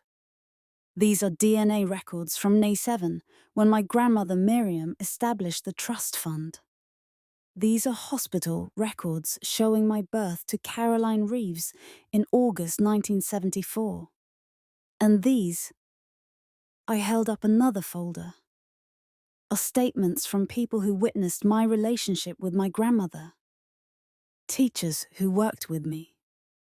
Students' parents. Library staff. Church members. People who saw me with Miriam every week for 2 years. Who can testify that I never asked her for money, never knew about the trust, never did anything except love her and care for her during the hardest time of her life." The reporters were taking notes furiously. "My father has spent the last 4 months telling anyone who will listen that I'm not his daughter. that I manipulated my grandmother, that I'm trying to steal his inheritance. But the truth is simple. I am his biological daughter. He and my mother chose to adopt me and raise me as their own. They chose to lie about my origins. And when I inherited money they felt entitled to, they chose to deny my existence rather than admit the truth. I paused, looking directly at the cameras. I'm not here for sympathy.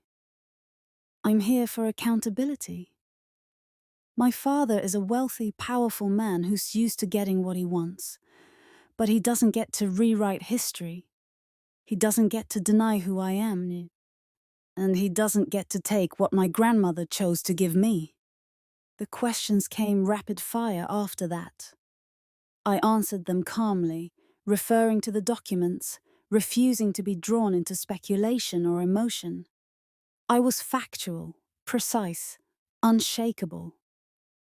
After an hour, Pemberton stepped in. "That's all the time we have. Thank you." We left through a side door. My phone was already buzzing with calls and texts. "That was perfect," James said. "You were articulate, sympathetic, and you buried him in documentation. There's no way he can spin this now." "Good." My phone rang. Unknown number. I answered it. "You bitch." My father's voice was shaking with rage. "You humiliated me. You made me look like a monster on national television." I told the truth. "If that makes you look like a monster, that's on you. I'll destroy you. I'll make sure you never work again. You'll do nothing," I interrupted. "Because you have no power over me anymore. I don't need your approval. I don't need your money. I don't need anything from you. You're just a sad, angry man who can't accept that his mother saw through him and chose to give her money to someone who actually deserved it. She was my mother. And I was your daughter. You had 27 years to treat me like one. You chose not to. That's not my fault. That's yours." I hung up. My hands were shaking, but I felt lighter than I had in months. Pemberton's phone rang. He answered, listened, then looked at me with something like amazement. "That was David's attorney. He's dropping the lawsuit. All of it. The contest of the trust, the demand for DNA testing, the claims of undue influence. He's withdrawing everything." "Why?" "Because after that press conference, he doesn't have a choice. Public opinion has turned completely against him. His business partners are calling, his clients are calling, everyone's asking questions. He can't win this fight anymore. Not legally, and not in the court of public opinion." I sat down in the hotel hallway and started to laugh. It wasn't funny, not really, but I couldn't stop laughing. Great, gasping laughs that turned into sobs halfway through. James sat down beside me and put his arm around my shoulders. "It's okay. It's over. You won." "I didn't want to win," I said through the tears. "I just wanted him to see me, to acknowledge me, to admit that I existed, that I mattered, that I was his daughter. I know, but he can't. Some people are incapable of seeing past their own ego, their own need to be right. That's not a failure on your part. That's his failure." "Will it always hurt like this?" "No, it'll hurt less over time. And eventually, you'll realize that his inability to love you wasn't about your worthiness. It was about his capacity. Some people just don't have enough room in their hearts for other people. That's tragic for them, but it doesn't diminish you. We sat there in the hallway for a long time, until I stopped crying and could breathe normally again. "What happens now?" I asked. "Now you go live your life," James said. "On your terms, without anyone's permission." I moved to Montana permanently in August. The cabin became my home in a way no place had ever been before. I bought furniture I loved, planted a garden, adopted a dog from the local shelter, a 3-legged mutt named Echo, who'd been returned 4 times because she was too much trouble. Echo and I understood each other perfectly. I didn't go back to teaching right away. Instead, I took James's advice and spent time just existing.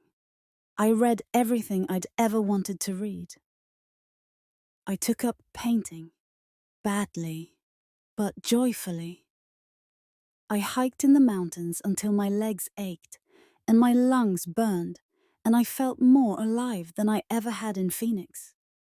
I made friends with my neighbors, actual friends, not people who knew me because of my family or despite my family, but people who knew me as Elena, the woman who lived in the cabin by the lake, who volunteered at the library, who always had coffee and cookies for anyone who stopped by. I dated a park ranger named Marcus for 3 months. It didn't work out. He wanted someone more adventurous, someone who'd go rock climbing and backcountry camping. But we parted as friends. "You're still figuring out who you are," he said kindly. "That's not a bad thing, just maybe not what I need right now." He was right. I was still figuring it out. Still learning what I liked without anyone's judgment. What I wanted without anyone's expectations. I talked to a therapist twice a week via video call. Dr. Sharon Reynolds specialized in childhood trauma and family estrangement, and she helped me understand that what I was experiencing was grief. Not for people I'd lost, but for the family I'd never really had. "You are mourning the version of your family that could have existed," she explained. "The father who could have loved you, the mother who could have protected you, the sister who could have been your ally. It's normal to grieve those losses, even when the people are still alive." "Does it get easier?" "Yes, but first, you have to let yourself feel it. All of it, the anger, the sadness, the betrayal, the loss. You can't heal what you won't acknowledge." So I acknowledged it. I cried. I raged. I wrote letters I never sent, saying all the things I wished I'd said years ago. I burned those letters in the fireplace and watched the smoke carry the words away. And slowly, gradually, I began to heal. In October, I got an email from Vanessa. "Elena, I know I'm probably the last person you want to hear from. I know I should have reached out sooner.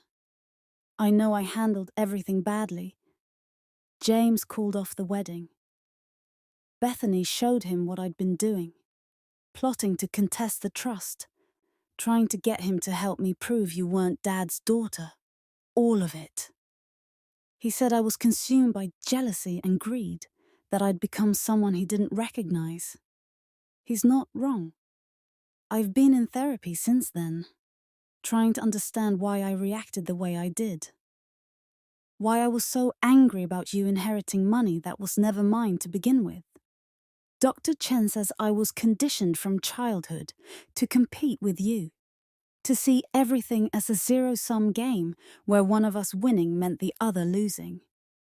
Mom and Dad did that to us, pitting us against each other, making you feel like you were less than me, making me feel like I had to constantly prove I was better to maintain my position. That's not an excuse. I should have been strong enough to see through it, to stand up for you. I should have defended you when Dad called you those names. I should have questioned why he was so desperate to deny you were his daughter. I should have done so many things differently. I don't expect you to forgive me. I don't even know if I want your forgiveness. It feels like asking for something I haven't earned. I just wanted you to know that I see it now. I see what they did to you, what I helped them do, and I'm ashamed. Grandma Miriam was right to leave you that money. You deserved it. You earned it through years of showing up, of caring, of being the granddaughter she needed. I got the jewelry, and I don't even know the stories behind any of the pieces. I just know they're valuable. That feels appropriate somehow. I got the material value, and you got the real relationship. I hope you're doing well. I hope Montana is everything you need it to be. I'm sorry for all of it. Vanessa. I read the email 3 times. Then I wrote back. Vanessa, thank you for this. It takes courage to admit when you're wrong, and I appreciate that you took the time to write. I'm not ready to forgive yet. Maybe someday. But right now, I'm still processing everything that happened, and I need space to do that, without trying to manage your guilt or make you feel better about the choices you made. I hope therapy helps you. I hope you figure out who you are when you're not competing with me or anyone else. I hope you find genuine connections that aren't based on what you can get from people. But I need you to understand something. The fact that you were conditioned to compete with me doesn't excuse the choices you made. We were both raised by the same parents. We both experienced their dysfunction. I chose kindness. You chose cruelty. That's on you. Maybe in the future, we can have some kind of relationship. But right now, I need to focus on healing. I hope you can respect that. Elena, I hit send and felt something shift inside me. Not forgiveness exactly, but maybe the beginning of release. The recognition that Vanessa's guilt was hers to carry, not mine to absolve. In December, I got a package in the mail.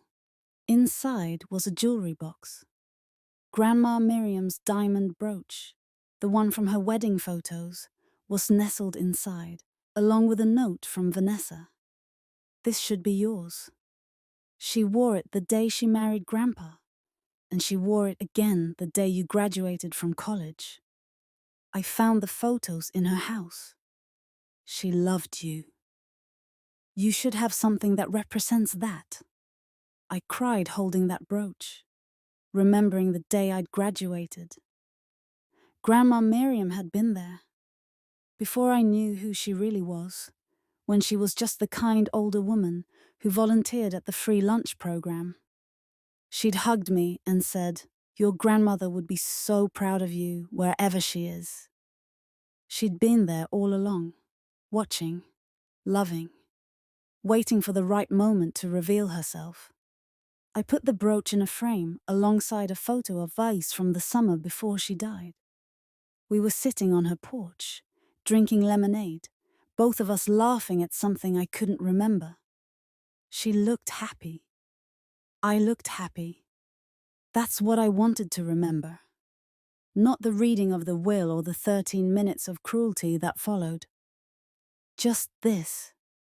2 people who loved each other, who chose each other, who made family out of Wednesday visits and shared stories and gentle kindness. In January, I started teaching again. Not at Lincoln Elementary. I'd left Phoenix for good, but at a small school in Whitefish. 4th grade again, because that's what I loved. The age where kids are still excited about learning, still believe the world is mostly good, still think their teachers are semi-magical beings who know everything. My students didn't know I had money. They didn't know about the trust fund or the lawsuit or the press conference. They just knew I was Miss Morrison, who brought in books from home for the classroom library, who stayed late to help with homework, who never gave up on the kids other teachers called difficult. I loved teaching there in a way I'd never loved it in Phoenix. Maybe because I wasn't exhausted anymore, wasn't living paycheck to paycheck, wasn't carrying the weight of family dysfunction on top of everything else. Or maybe because I'd finally figured out who I was, and that made it easier to show up fully with other people. One afternoon in March, a little girl named Sophie stayed after class to talk to me. She was small for her age, quiet, the kind of kid who's easy to overlook. "Miss Morrison," she said hesitantly, "can I ask you something?" "Of course." "My mom says I'm adopted. She says my birth mom didn't want me. That's why she gave me away. Do you think that's true?" I sat down, so we were at eye level. I think there are lots of reasons why birth parents make adoption plans. Sometimes they're not ready to be parents. Sometimes they want to give their baby a better life than they can provide. Sometimes they love their baby so much, they make the incredibly hard choice to let someone else raise them. But how do I know which one it was? How do I know if she loved me or if she just didn't want me? You might never know for sure, I said honestly. But here's what I do know. You are here. You are smart and kind and thoughtful. The family who adopted you loves you, and you get to decide what your story means. You get to decide if being adopted makes you sad, or makes you strong, or just makes you you. Sophie thought about that. Were you adopted? Yes. And it made you sad? For a long time it did, because I thought being adopted meant something was wrong with me. But now I understand it differently. Being adopted means I had two families, one that gave me life and one that raised me. And there was a third person, my grandmother, who loved me no matter what. That's more love than a lot of people get. Sophie smiled. I have three families too. My birth mom, my adopted family, and my foster family that took care of me before my adoption went through. That's a lot of people who were part of my story. That's a lot of people who helped make you who you are, I agreed. That's something to be proud of. She hugged me before she left, and I stood in my empty classroom thinking about how far I'd come. From the girl who thought she wasn't worthy of love to the woman who could help other children understand their worth. Grandma Miriam would have been proud. In April, on what would have been Grandma Miriam's 88th birthday. I drove back to Phoenix for the first time since the press conference. Not to see my family, to see Pemberton. I want to set up a foundation, I told him in his office. In Grandma Miriam's name. For foster kids. Aging out of the system. College scholarships. Job training, housing assistance, therapy. Everything I wished I'd had. Pemberton smiled. Miriam would love that. I know. She talked about it sometimes, about how she wished she could help more people, but she was always worried about my grandfather controlling how she spent money. Now I can do it for her. We spent the next 2 hours planning. I'd fund the foundation with $2 million from the trust principal, now accessible since 5 years had passed. That would generate approximately $80,000 a year in scholarships and assistance. We could help 8 to 10 young people a year with that kind of funding, Pemberton said. Give them real support during those critical years when they're most vulnerable. Let's make it 15, I said. I'll add more funding as needed. This is what the money should be used for. Not hoarding, not luxury, helping people who need it. You sound like Miriam. Good. On my way out of Phoenix, I drove past my old apartment. Someone else lived there now. I could see different curtains in the windows, a bike on the balcony. That life felt like it had belonged to someone else. A younger Eleanor, still learning who she was, still trying to earn love from people who couldn't give it. I drove past Lincoln Elementary. School was in session, and I could see kids on the playground. Dr. Walsh had emailed me a few months ago, saying my position was still open if I ever wanted to come back. I'd thanked her, but declined. Phoenix wasn't home anymore. Montana was. I didn't drive past my parents' house. Didn't drive past the funeral home where everything had changed. Some places didn't need to be revisited. Instead, I drove to the cemetery where Grandma Miriam was buried. Her headstone was simple. Miriam Ann Morrison, 1937-2025. Beloved mother, grandmother, friend. She chose love. I sat on the grass beside her grave and told her everything. About the foundation, about teaching, about the life I was building in Montana, about Sophie and how I'd helped her understand adoption differently, about Vanessa's apology and my response, about my father dropping the lawsuit and never contacting me again. I think you'd be proud of me, I said to the stone, to the earth, to the grandmother who'd loved me enough to give me freedom. I hope you'd be proud. The wind picked up, rustling through the trees, and for a moment I could have sworn I heard her voice. I am proud of you, sweetheart. I always will. I left flowers, daffodils, her favorite, and drove back to Montana with a lighter heart. That summer, the Miriam Morrison Foundation awarded its first scholarships. 15 young people aging out of foster care received funding for college, vocational training, or housing assistance. 15 young people got what I'd gotten, a chance, options, the freedom to choose their own path. At the award ceremony in Phoenix, organized by James, who'd become the foundation's treasurer, I met each recipient individually, shook their hands, heard their stories, saw myself in their determination, their resilience, their refusal to let their circumstances define them. One girl, Maria, reminded me so much of my younger self, it hurt. Same quiet determination, same careful way of speaking like she was afraid of taking up too much space.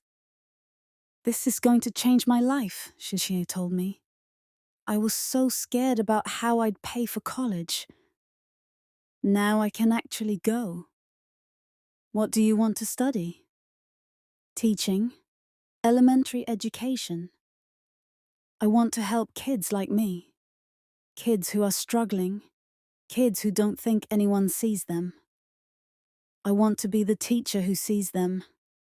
I pulled her aside after the ceremony. I'm going to give you my number.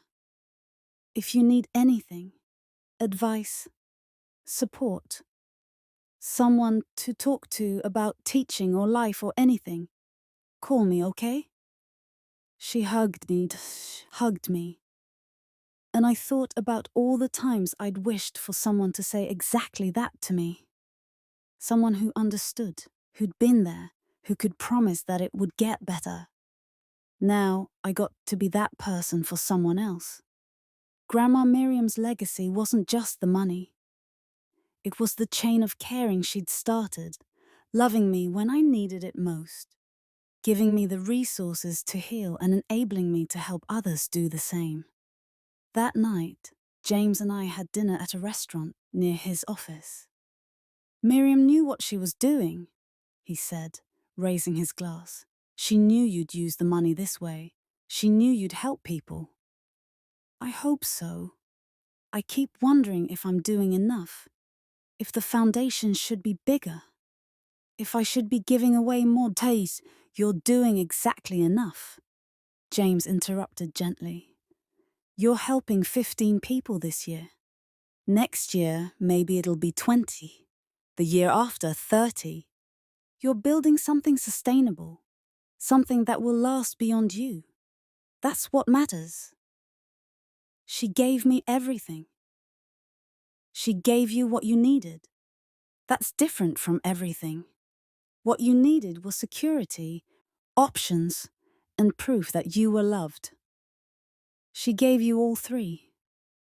What you do with that is up to you.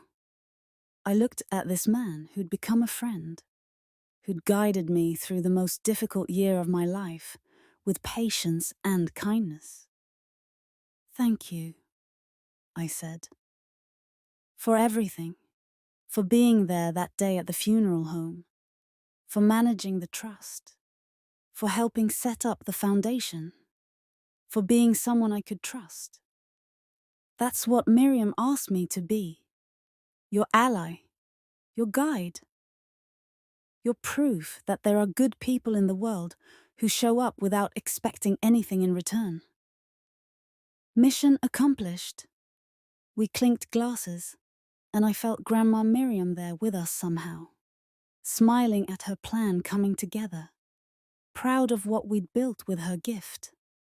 On the anniversary of Grandma Miriam's death, I received a package from Pemberton. Inside was a letter, sealed in an envelope with my name written in her handwriting.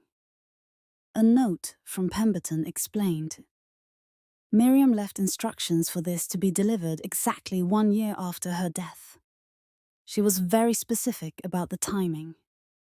I sat on my porch in Montana, with echo at my feet and mountains in the distance, and opened the letter. My dearest Elena, if you're reading this, a year has passed since my death. A year since you learnt the truth about your birth, about the trust, about your family's dysfunction laid bare. A year since everything changed. I hope it's been a good year.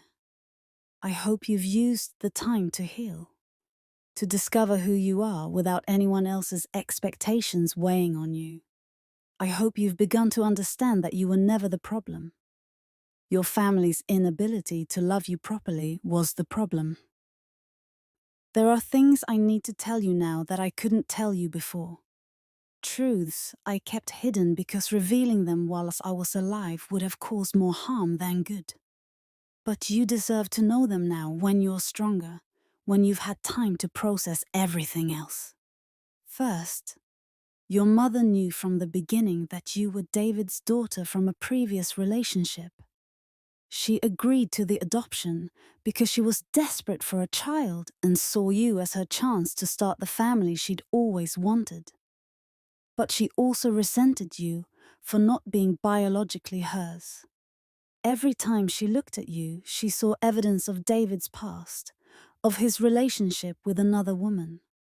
That resentment poisoned her ability to love you the way you deserved. I tried to talk to her about it over the years. I suggested therapy, counseling, anything that might help her see you clearly instead of through the lens of her own insecurity. She refused. She preferred to pretend that the problem was you, that you were cold, difficult, not quite right, rather than examine her own feelings. That's not your fault. You were a child. You deserved unconditional love, and she couldn't give it to you. That's her failure, not yours. Second, David knew you were his biological daughter, but he convinced himself you weren't. It was easier for him to believe Margaret had been unfaithful than to confront his own past, his own choices, his own responsibility. When he found out you were definitely his, When the DNA evidence became undeniable, he couldn't accept it. Because accepting it meant accepting that he'd withheld love from his own child for no good reason. His ego couldn't handle that truth. I enabled this for too long. I should have forced the truth into the open years ago. But I was afraid of destroying what little family cohesion we had left. I was afraid of hurting you more than you were already being hurt. I told myself I was protecting you by keeping the secret. But really, I was protecting myself from conflict. That's my failure. I'm sorry for it. Third, the trust fund wasn't just about money. It was about proving that you were worth investing in, worth believing in, worth loving. I wanted you to have tangible proof that someone saw you clearly and chose you anyway. I wanted you to have resources that no one could take away, approval that no one could revoke, love that didn't depend on your performance or your obedience. The money gives you options. But the real gift was the years we had together. The Wednesday visits, the conversations, the gradual building of trust between two people who'd both been hurt by family and found healing in each other. You healed me, Eleanor. You reminded me that love doesn't have to be complicated or painful. It can be simple. Showing up, paying attention, caring without conditions. You gave me that gift, and I hope I gave it back to you. Now for the practical matters. By the time you read this, the 5-year restriction on the trust principle will have lifted. You now have full access to all $11 million. You can do whatever you want with it. Keep it invested. Spend it. Give it away. Use it to build the life you've always dreamed of. It's yours completely and irrevocably. I hope you'll use some of it to help others. Not because you owe anyone anything, but because I know your heart. I know you're the kind of person who looks at someone struggling and thinks, how can I help? I know you'll build something beautiful with this money. Maybe a foundation, maybe a school, maybe something I can't even imagine. Whatever it is, I know it will be good. But here's what I want you to remember. You are not the money. Your worth is not tied to what you do with the trust, or how many people you help, or how much good you create in the world. Your worth is inherent. You are valuable simply because you exist, because you're kind, because you survived, because you chose to become loving despite every reason not to. I love you, Elena. I loved you from the moment I met you in that coffee shop, before I even knew you were my granddaughter. I loved the woman you were becoming, the strength you carried, the quiet grace with which you navigated a life that should have broken you but didn't. You were never broken. You were always whole, always enough, always worthy of love.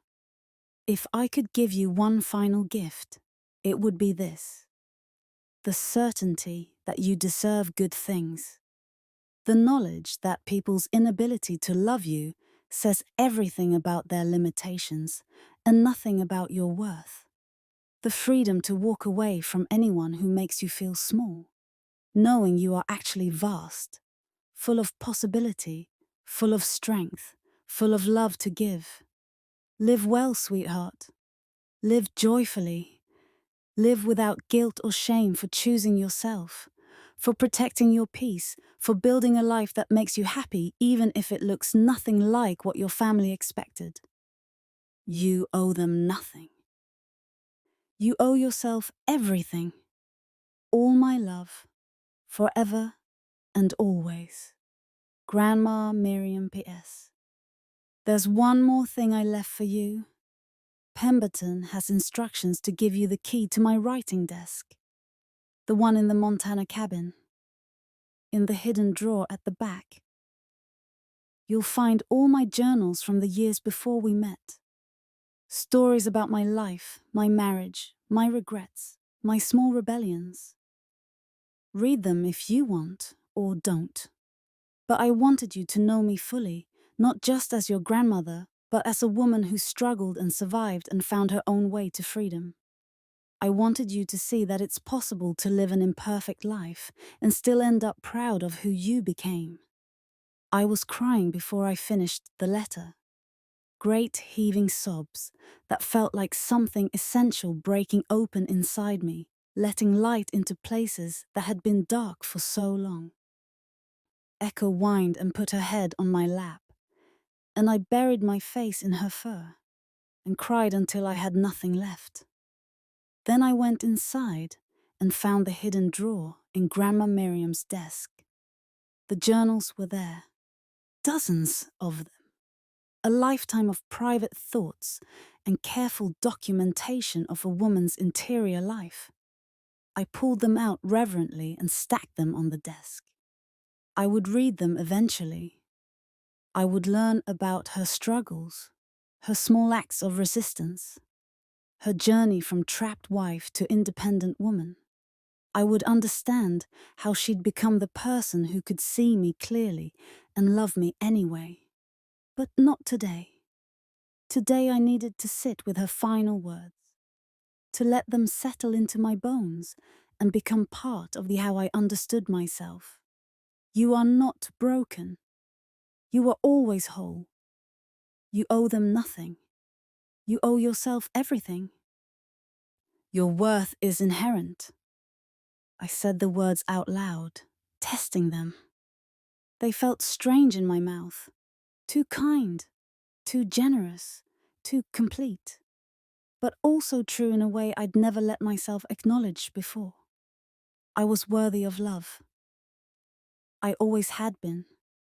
The people who couldn't see that, my father, my mother, even Vanessa in her own way, they were the ones with the problem, not me. For the first time in my life, I believed it. The Miriam Morrison Foundation helped 300 young people in its first 5 years. 300 kids aging out of foster care got college scholarships, job training, housing assistance, therapy, and mentorship. 300 kids got what I got. A chance to build a life on their own terms, support during the vulnerable transition to adulthood, proof that someone believed in them.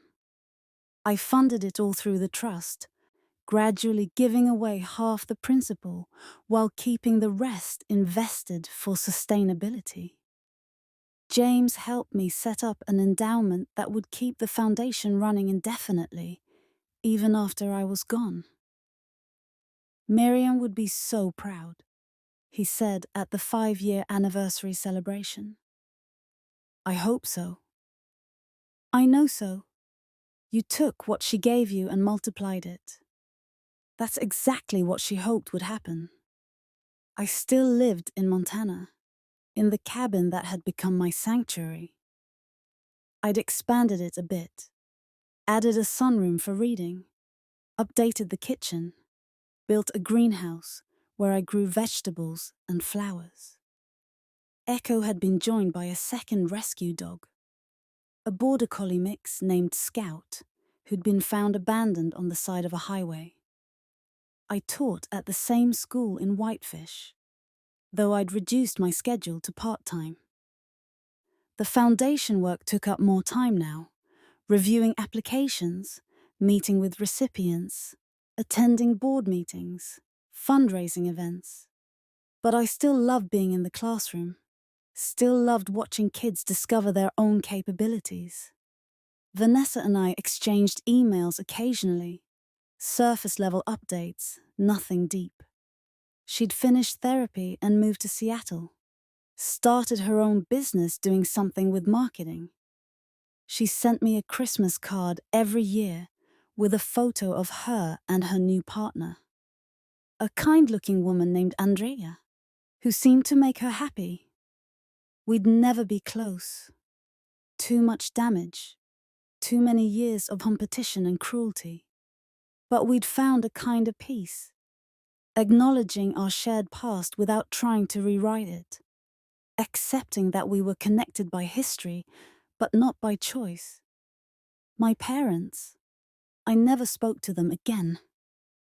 I heard through Pemberton that my father's business had taken a hit after the press conference.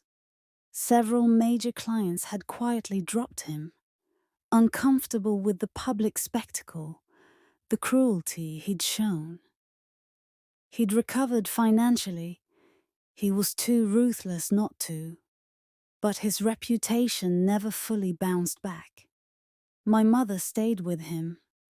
Pemberton said she'd become more religious, joining one of those mega churches where they talked a lot about forgiveness and redemption, but never about accountability. She told people I'd been led astray, that I'd abandoned the family, that she prayed for me. I didn't pray for her, but I hoped occasionally that she'd find peace with the choices she'd made. Not for her sake, but because I'd learned that holding on to anger was like drinking poison and expecting someone else to die. I'd let it go. Not through forgiveness. I hadn't reached that yet. Maybe never would. But through simple release. They no longer had the power to hurt me. That was its own kind of freedom. On a Wednesday in late spring, always a Wednesday, because some traditions were worth keeping, I drove to the coffee shop in Whitefish, where I'd first met Bethany Fletcher 5 years ago. Maria was waiting for me there. She was graduating from college in 2 weeks, with a degree in elementary education and a job offer at a Title I school in Phoenix. She'd be teaching 4th grade, just like me. Just like she'd planned when I met her at that first scholarship ceremony. "I'm terrified," she admitted over coffee. "What if I'm not good enough? What if I can't reach the kids who need help?" I smiled, remembering saying almost the exact same words to my mentor teacher when I'd started at Lincoln Elementary a lifetime ago. "You'll be good enough," I told her. "Not because you're perfect, you won't be. You'll make mistakes, you'll have bad days. You'll wonder if you're doing any good at all, but you'll show up anyway. That's what makes you good enough. You'll show up for kids who need someone to show up. Like you showed up for me. Like Grandma Miriam showed up for me," I corrected. "I'm just passing it forward." She pulled out a folder and handed it to me. I wrote my senior thesis about the foster care system and educational outcomes. I dedicated it to you and the foundation. I hope that's okay. I opened the folder and read the dedication page. "For Elena Morrison and the Miriam Morrison Foundation," who showed me that family isn't just who raises you, it's who shows up when you need them most. And for all the kids still waiting to be seen. My throat tightened. "It's more than okay. It's perfect. I want to help with the foundation," Maria said. "Not as my job. I want to teach, but maybe as a volunteer. I could mentor new scholarship recipients, help them navigate college, be someone who understands what they're going through. We'd love that. James has been saying we need more mentors, especially ones who've been through the program. I mean, I know what it's like to age out of foster care with nothing, to be terrified about the future, to think you're not worth investing in." She paused, choosing her words carefully. The foundation didn't just give me money. It gave me permission to believe I deserved good things. That's what I want to give other kids. I looked at this young woman who'd taken the chance I'd given her and built something beautiful. A degree, a career path, a sense of purpose. She reminded me that Grandma Miriam's investment hadn't just changed my life. It had rippled outward, changing Maria's life. And through her, it would change her future students' lives, on and on in ways I'd never be able to track or measure. You know what Grandma Miriam told me once? I said. She said the best gift you can give someone is the example that it's possible to survive and become kind anyway. You're giving that gift now, to yourself, and to everyone you'll help. I learned it from you. You learned it from yourself. I just held up a mirror so you could see what was already there. We talked for another hour about her plans, her hopes, her fears about starting her first teaching job. I gave her advice, phone numbers for other teachers in Phoenix Academy who could support her, and a promise that she could call me any time she needed to talk. When we hugged goodbye in the parking lot, I thought about how far we'd both come. Maria from foster care to college graduate and teacher. Me from the girl who felt unworthy of love to the woman who could offer it freely to others. Grandma Miriam's legacy lived in both of us. That evening, I sat on my porch with a glass of wine and Grandma Miriam's journals. I'd read them all over the past 5 years, absorbing her story, understanding her struggles, learning from her mistakes and her small victories. But there was one entry I returned to often, written a month before she died. February 14th, 2025. Elena came today even though I told her not to. Valentine's Day, she should be out with friends, maybe on a date. Instead, she's here, reading me poetry and making me tea, and pretending she doesn't see how weak I've gotten. She doesn't know I can barely hold a pen anymore. She doesn't know I'm writing this in stolen moments when the pain meds make everything fuzzy but bearable. She doesn't know this will probably be my last journal entry. But I need to write this down. I need to remember how she looked today. Tired from working all week. Wearing that old blue sweater with the hole in the elbow she keeps meaning to fix, but never does. She brought me daffodils, again. Always daffodils, because I mentioned once that they were my favorite. She loves without keeping score, without expecting reciprocation. She just loves because that's who she is.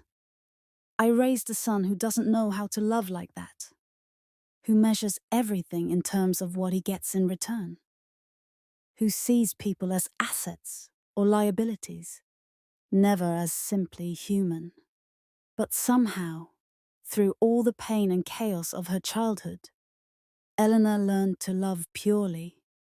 That's not something I can take credit for. I didn't find her until she was already formed, already beautiful in her resilience. She's reading Yeats to me now, When You Are Old. Her voice is steady and soft, and she pauses at the line. How many loved your moments of glad grace and loved your beauty with love false or true? But one man loved the pilgrim soul in you. She looks up at me and says, "That's you, Grandma. You loved my pilgrim soul, not what I could be or what I should be. Just who I am." I want to tell her, yes, but also you loved mine first. You saw past the wealthy widow, the society lady, the mother of the man who hurt you. You saw me struggling and scared and lonely, and you showed up anyway. We saved each other, Elena and I.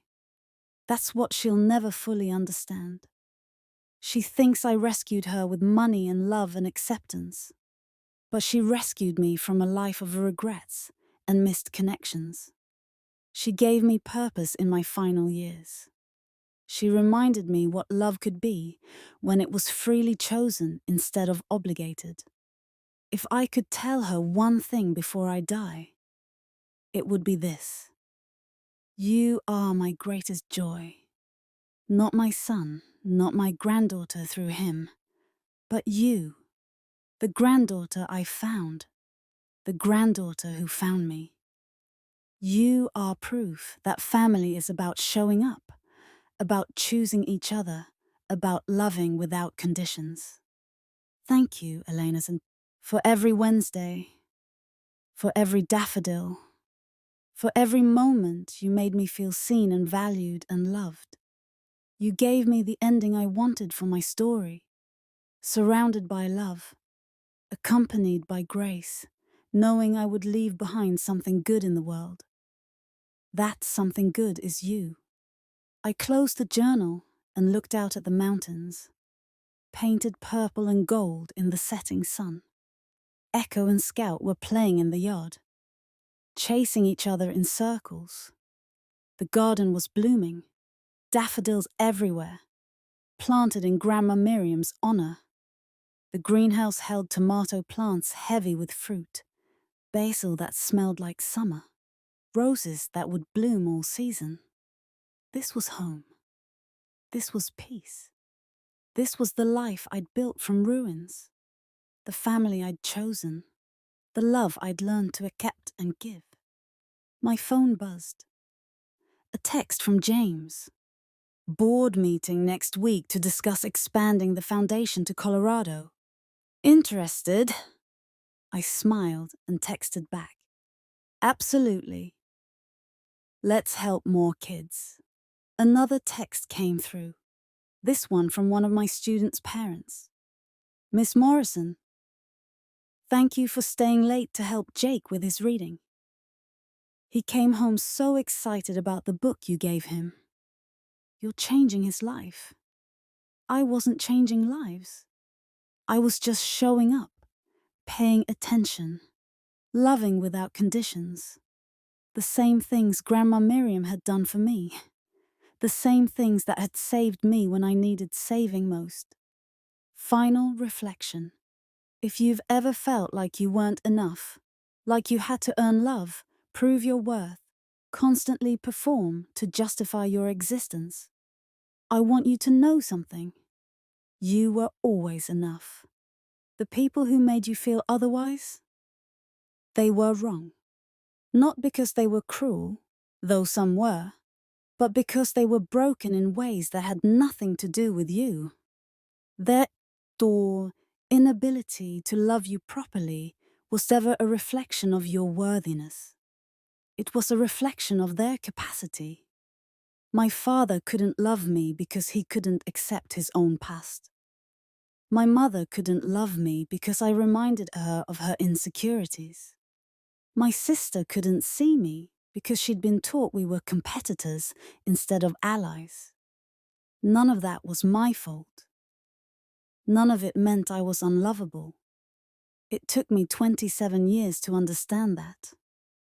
It took Grandma Miriam's death and a trust fund and a press conference and moving to Montana and 5 years of therapy to fully internalize it. But I got there. And if I can get there, after foster care and a failed marriage and decades of being told I wasn't quite right, you can too. Here's what I learned. Family isn't just biology. It's not who raised you or who shares your DNA. Family is who shows up, who sees you clearly and chooses you anyway, who loves without conditions, without keeping score, without demanding you perform or prove or perfect yourself into worthiness. Money isn't love, but it can buy freedom. And sometimes freedom is what you need to heal. The trust fund didn't make me happy. It gave me space to figure out what happiness meant without the constant pressure of survival. That's a gift not everyone gets. I'm grateful for it every day, and I'm trying to give it to others. Revenge isn't about destruction. The best revenge against people who tried to make you small is becoming vast. Building a life so full of purpose and joy and love that their judgment can't touch you. That's what Grandma Miriam taught me. Quiet power, evidence-based justice. Truth framed as liberation, not retaliation. And finally, You don't have to forgive people who hurt you. You can release them without absolving them. You can acknowledge their humanity without excusing their cruelty. You can move on without pretending the past didn't happen. I haven't forgiven my father. Maybe I never will. But I've released my need for his approval. My hope that he'll finally see me. My grief over the relationship we never had. He exists somewhere in Arizona, living his life, and I exist here in Montana, living mine. We're both better off apart. That's not failure, that's wisdom. Last week, I received an invitation to my father's 70th birthday party. It came via email, forwarded from Vanessa with a note. Dad asked me to send this. I told him you probably won't come, but he wanted you to have the option. No pressure, either way. I looked at the invitation for a long time. Imagined showing up, being in the same room with him after 5 years of silence. Wondered if he'd acknowledge me, if he'd apologize, if he'd finally be capable of seeing me as his daughter. Then I deleted the email. Not out of anger, not even out of hurt. Just out of simple, clear understanding that I didn't owe him my presence. That his birthday was his business, not mine.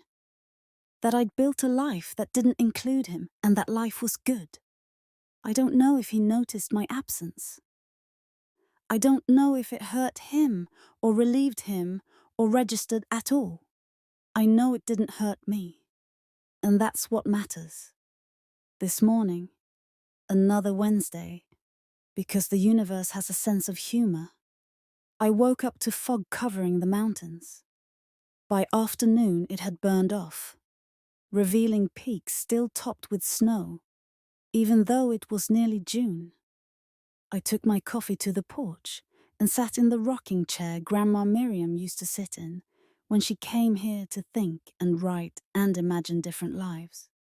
I thought about how far I'd come from that day in the funeral home when my father looked at me with contempt and said, "You're getting nothing." He was wrong. I got everything. I got truth. I got freedom. I got proof that I was loved. I got resources to heal and help others heal. I got a grandmother who saw me clearly and chose me completely. I got myself back. The self I'd lost somewhere in childhood. The self I'd been trying to reconstruct for decades. She was here now, whole and certain and unafraid. That was worth more than $11 million. That was worth everything. Tonight, I'll drive to the community center where the foundation is hosting a dinner for this year's scholarship recipients. I'll shake hands and hear stories and see myself reflected in 15 more young people who just need someone to believe in them. Tomorrow, I'll go to school and teach 4th graders about fractions and kindness and the importance of showing up even when things are hard. This weekend, I'll hike to the lake with Echo and Scout and maybe Marcus. We're friends now, and sometimes we hike together. No pressure, no expectations, just companionship on the trail. Next month, the foundation is opening a branch in Colorado, helping more kids, spreading Grandma Miriam's legacy further. Next year, who knows? Maybe I'll write a book about all this. Maybe I'll travel. Maybe I'll just keep doing what I'm doing. Teaching and helping and building a life that honors the woman who gave me permission to exist on my own terms. The future is open and bright and mine. That's what Grandma Miriam's gift really was. Not money, not revenge on my father, not even validation, though that mattered. Her gift was showing me that I deserved to exist joyfully, loudly, proudly. That I didn't have to shrink myself to make others comfortable. That my worthiness was inherent, not earned. That love was supposed to be simple. Showing up, paying attention, choosing each other again and again. She gave me that gift, and I'm spending the rest of my life giving it to others. That's the inheritance that matters. Not money or property or jewelry. The inheritance that matters is love freely given, dignity restored, and the absolute certainty that you are and always were enough. A note from Elena. If you're reading this and you see yourself in my story, if you're the person your family overlooks, dismisses, or treats as less than, please hear me. You are not the problem. You never were. The people who couldn't see your worth, they were looking through the wrong lens. They were broken in ways that had nothing to do with you. But you're not broken. You're surviving. And survival is its own kind of victory. One day, when you have the resources and the space and the freedom to heal, you'll look back at everything you endured and realize, I did that. I survived that. I'm still here, still standing, still capable of love. That's power. That's strength. That's everything. Hold on to it. Build on it. Use it to create a life so beautiful that the people who tried to make you small become irrelevant to your story. You deserve that life. You always did. And somewhere, maybe in Montana, maybe in Phoenix, maybe in places I'll never know, there's a version of Grandma Miriam waiting to show up for you. Someone who will see you clearly and love you completely. Someone who will remind you that family is choice, not obligation. Keep looking. Keep hoping. Keep showing up for yourself until someone shows up for you. It will happen, I promise. And when it does, when you finally find the love you deserved all along, remember this. You were always worthy of it. The wait doesn't mean you weren't enough. It just means the right people took too long to find you. But they're coming. And when they arrive, let them in. Let yourself be loved. Let yourself be seen. You've earned it. You've survived. Now live. In loving memory of Miriam Ann Morrison, who taught me that the best revenge is living well, and the best life is one built on love freely given. May we all find someone who loves our pilgrim soul. May we all become someone who loves another's. Elena Morrison of Whitefish, Montana.